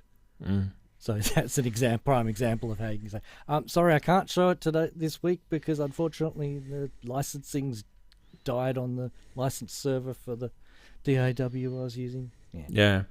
And the other thing that I was going to ask you guys is, I haven't got the money to go and buy another Akai MPC Live or even a used one. And I'm kind of reluctant to put the new Beta 3 on, but I've got a copy of it here. So, from what I've been told, you can go back to MPC 2 from MPC 3, so you can actually go back, and as long as your hard drives and everything, you've backed all the projects up.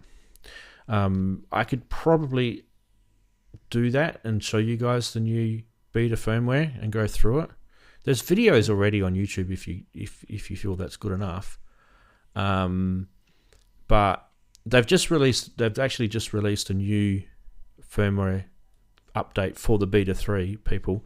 And one of the things that they've fixed is the muting thing, the MIDI muting thing that was not on the new beta, which was almost like criminal. So they've actually put that back in. So I wanted to kind of have a look at it myself.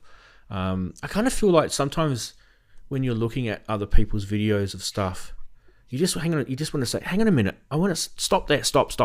I want to have a play with what you've just shown me for about an hour or two, and then go back to what you were crapping on about.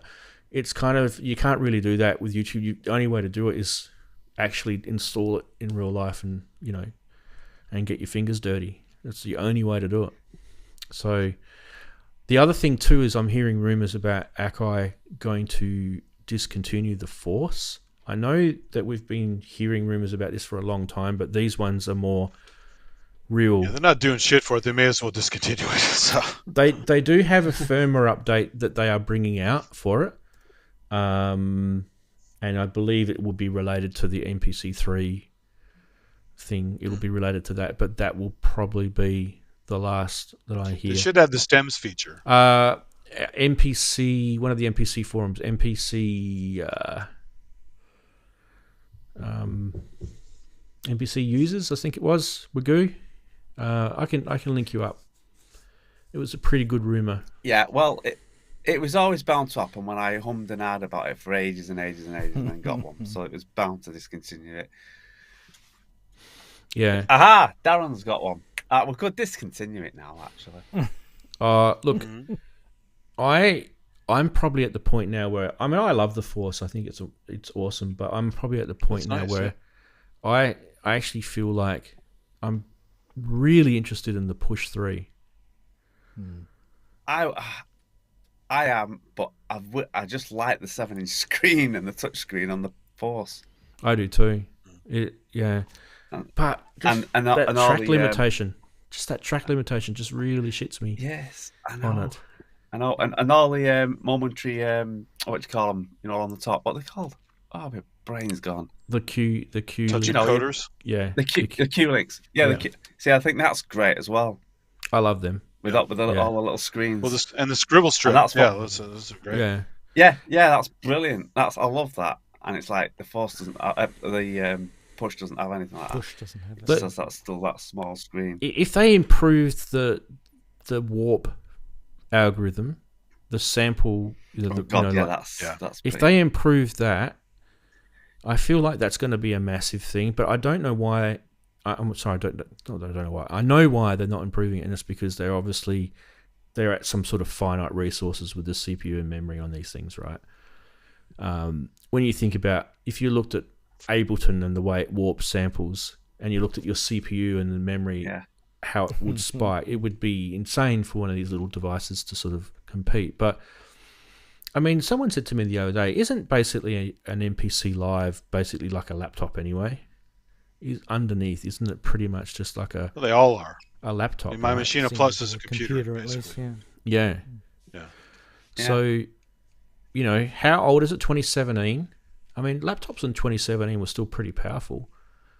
So it's not like that. I've got a 2015 Mac here. Yeah, and you're doing warping samples and stuff on that all the time, right? Yeah, exactly. Well, that's what I write all my stuff for. Yeah, like Andy said, the Force was never like literally dead slow or anything. I mean, they did the MPC 1 Plus. They had upgrades for it. There's some decent synths for it and stuff, but the synths are way better on the Machina Plus, which is why I use it. Also, the pads are better. Yeah. So. Well, anyway, we could probably have a chat about that next week, I think. If I grow a pair of testicles during the week and decide to put the Beta 3 firmware on, and completely. You've not been having a good run of uploading firmwares lately, have we? Oh, only on the Ornaments and Crime, yeah. But I reached out to a guy in the US who's selling the Teensies, and they're on their way. And I'm hoping that all it is just a replacement Teensy. Upload the firmware onto it, and it should be back up and running. If it's not, then I've got some Teensies I can use for something else, exactly. And I'll have to buy like a Teensy 4 version of Ornaments and Crime. Yeah. But it's not the end of the world. They're not like they're a couple of $100. So you should do the MPC upgrade live on the stream, so you can see a little puff of smoke coming up above your station. So. We don't have smell-o-vision, so we can smell that. Burnt electrons. I'm scared to clean this thing. It's got like if I'm touching it, it's got little bits of dust on it, and it feels all lumpy. And I feel like how it's like the rubberized paint problem we had with Arturia. I wouldn't be surprised if this MPC had the same issue. It's just it just degrades. It's just starting to look like shite. And someone said to me, why don't you just reskin it? It's probably not a bad idea, because you can buy the skin kits, the little vinyl wrap kits for them. Oh, cool. And it'll come up schmick again. Do they come... Some people wanted it on their Muses, didn't they? Muses? The Muses with the peeling stickers on them. On a brand new Moog. That was a room. I don't know if it was confirmed. There was some Wow. bubbling stuff. Yeah, some bubbling Yeah, there was artifacts over. Oh I my don't think it god. was stuck, so I don't think that was. I think that was one of those. Yeah. You know, no one could confirm it had happened to anyone else or something. Oh yeah. Don't get me started on Moog's build quality. We make amazing synthesizers. Look at our brilliant build quality. Built Made in Asheville. I mean, stickers are bad, but it's not like the Cybertruck where the accelerator top comes flying off and wedges in and forces the accelerator down. Is that a Toyota thing? Was it? It's a real problem. There's a recall for it. It's We've it's a lethal. We've got thing. this brand of Chinese EV cars here in Australia called Build Your Dreams, BYD. Oh. And I'm sure they've got them in the US, but it's probably just a Yeah, we've different got name, BYDs here. right? I'm sure. We have Yeah, we've Rivian. got I haven't seen BYD. BYD. Anyway, So. these things are catching on fire everywhere because people are charging them in their garage. And I don't know if you guys know when lithium catches on fire, they can't put it out. It is literally a shitstorm. Self-sustaining. Yeah. It's got its own fuel. So, Like magnesium fire. Yeah. oh yeah. Wow. But yeah, it's crazy, these EV fires that we're getting in Australia. And I think it's probably happening because of the heat here. You know, but if they're going to build EVs, why don't they go chuck them out in the middle of like Saudi or the Saudi desert or something, and test them out there for a couple of years and see if they don't overheat and they don't catch on fire. It's crazy, isn't it? Yeah. According to a few electronic engineers, people that I spoke to about it, they were saying that there are certain EV vehicles that have a quality of battery that doesn't really have the standard of what would be in a higher sort of degree standard, and they're pumping them out at really high volumes, and it's just done to a cheap level, and they don't really care if these things catch on fire because the amount of EVs that they've sold, in the last 3-4 years far outweighs the few that catch on fire. How sad would that be if it's a build your dreams car in your dream home and it burns your dream home down? Yeah, exactly. Yeah, destroy your dream. There's a thing, you're driving There's an down the ad for you. street, and the back of this car says "Build Your Dreams," and it's like the crappiest like car you've ever seen in your life. It's seriously, it is terrible. It is terrible. Sure, it's not build. Some build people have your no own taste. dreams. Yeah. BYO dreams. BYO car. It's like what Jobs said about Microsoft. It's taste is important, right? They don't have any taste. So. Half God, Half Beast. Is that the one that they he's talking about the multi-story car parks in the airport catch fire and burn from EVs? Is that the one that I saw this video and the car caught on fire and it literally went through the floor, the subfloor. It heated up the floor so much it melted all the rebars in the concrete and it went through the floor. I'm like, how crappy is this floor? Yeah, it's made of... all of these things are starting to come out of the woodwork. It's probably Indian concrete, 99% sand, 1% concrete. Well, it's funny though because you it look is at okay. remember Conan the Barbarian? good. They have that big stone structure. At the end, it just burns down. I'm like, it's stone. How does that burn down? How does it burn? Yeah. Yeah, I'm pretty sure it was in the UK that the video that I saw. Yeah. Well, we had was it the Liverpool car park? I didn't know that was started by an EV fire though, but it was a car park. The multi-story was set on fire, and shed loads of cars went. Wow. That was a couple of years ago though. That one, was it last year or was it the year before? Well, I know this guy who had an EV catch on fire, and I don't know him personally, but I know of him. And his EV was, I think it was like 4 years old. It had gone out of warranty. And maybe it was 3 years old. Maybe it had a 3-year warranty. Anyway, whatever it was, it had gone out of the car warranty, right? And so what he decided to do, because he was going through the pandemic and he came out the other side of the pandemic a bit poor and he lost blah, blah, blah, and money was tight and inflation and, you know the drill, right? So he thought, okay, I've saved a bit of money on fuel.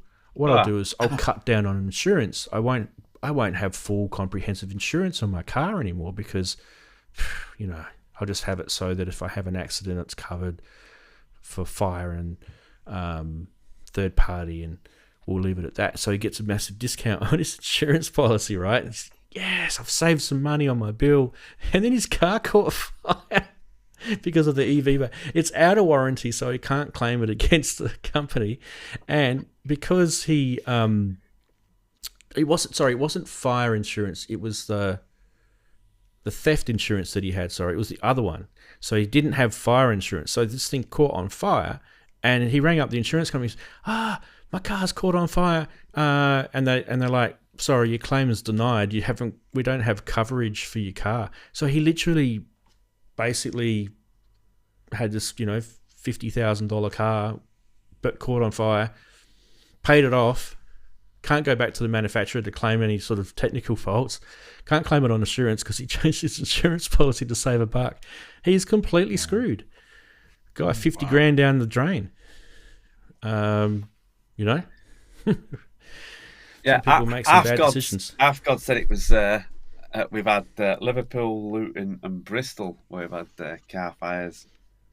Yeah, but I think there's a video of one of them. I don't know. I'm pretty sure it was the UK. Maybe it was in the EU. But there was a video where that car melted the floor.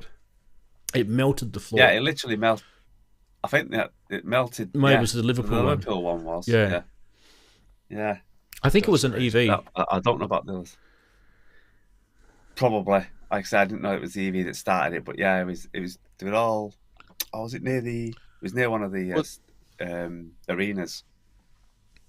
What's really funny, if you've seen inside of a Tesla, right? It's literally just a bunch of Everton batteries stuck together in a big circuit. It's like the lowest tech thing ever. It's near the Everton one, Darren. Oh yeah. What's the Everton one called? Is it Everton's home ground? Goodison Park? Yeah, it was near that, wasn't it? Goodison. I'm not sure. It wasn't near. Remember. I think it might have been for. It might have been for some horse, a big horse, something to do with horses and stuff. I'm sure it was, and they'd parked them all in this like an ag car park, like an ag show or something. No, it was like for not dressage. It was inside, not for dressage, but that type of stuff. Ah, okay. And they'd all parked them in a multi-story car park, and one or something set fire to them, and yeah, the whole thing torched. I don't know, loads of cars, and they couldn't get to the cars. 1,400 cars. Things were melting through. Yeah, it's a lot. Got it up now. Fire destroys 1,400 cars, melts floor of Liverpool parking garage. Yeah, that's it. That was it was enormous. Massive car park fire. 1,400. It's my car's in there. Liverpool Echo Arena. That's it. People got stuck in there. Yes, the Echo. Liverpool Echo Arena. Echo. So what's that near? That's not. Is that near Anfield? That's I'm not actually sure. I couldn't tell you the exact place for it, but that's like the Manchester Arena or the O2 in London. It's their version of that. It's Everton. So it's Everton. Indoor. Is it? Yeah. Yeah. Yeah, it's their big indoor arena. Yeah.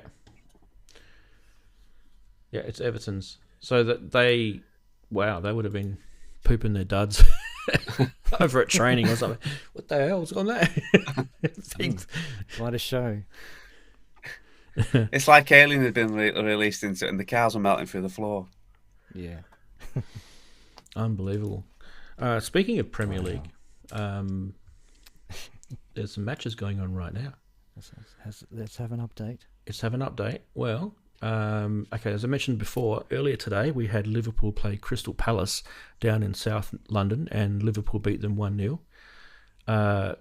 Arsenal played Southampton at home, and as you'd probably expect, Arsenal beat them 3-1.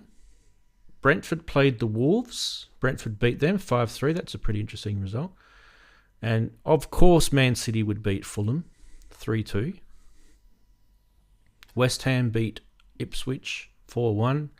Leicester beat Bournemouth 1-0.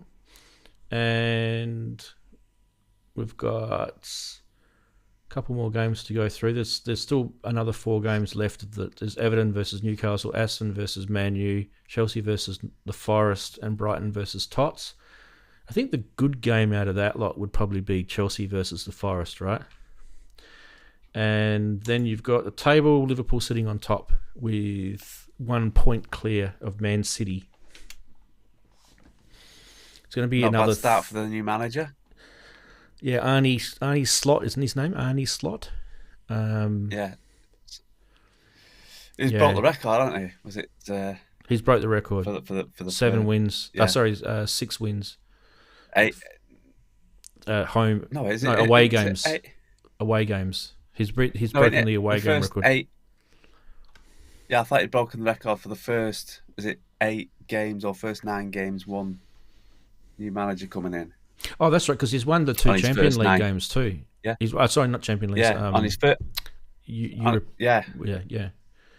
You know, his first new manager to win 8 of his 9 games, or 9 of his 10 games, whichever it is. For Liverpool, that is though. Yeah, for Liverpool, yeah. Yeah, because the Ange Costa, whatever his name is, the Tots coach. He's an Australian guy. Used to be the coach of Australia.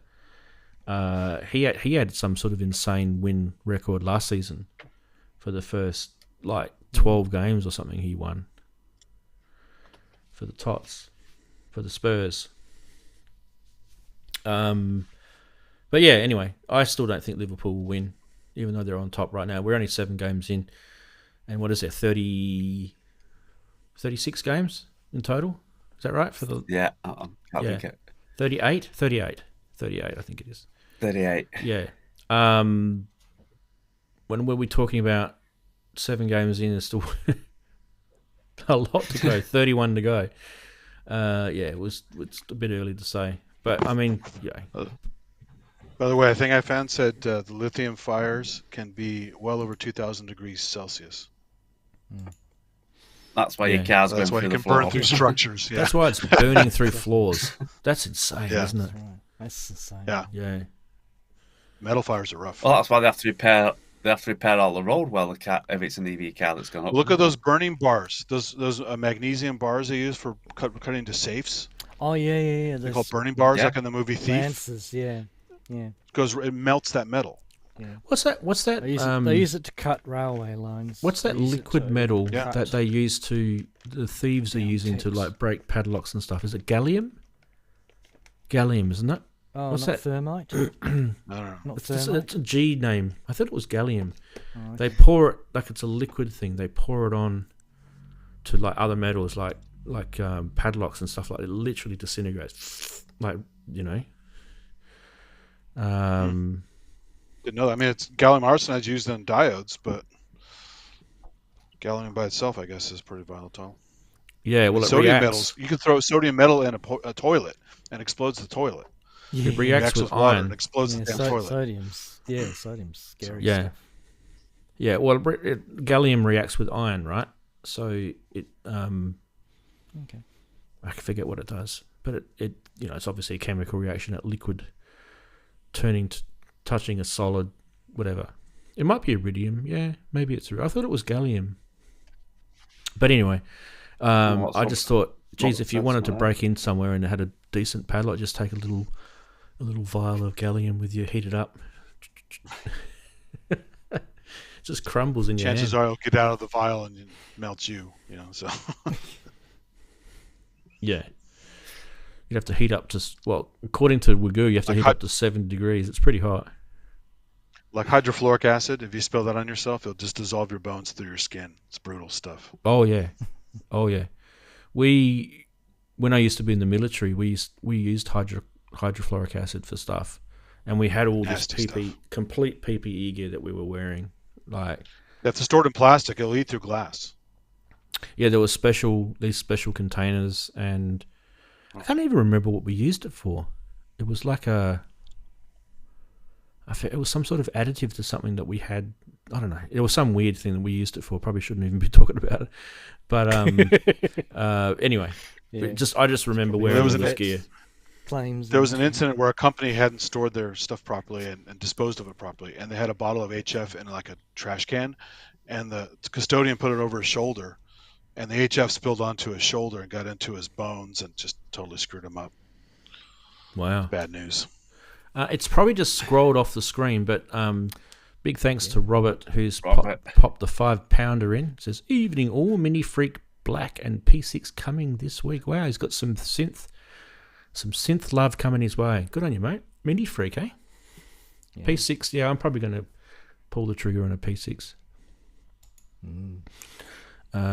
Yeah. Speaking of pulling the trigger, I think we should probably end the stream. It's getting very late here. Yeah, time for a nap. Yeah, pumpkin time. Yes. Chris and I are turning into pumpkins. Pumpkin. Yeah. Me too. I'm going back to bed. Getting hungry.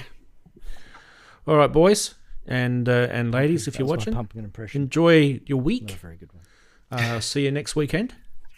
Enjoy. Hopefully, everybody.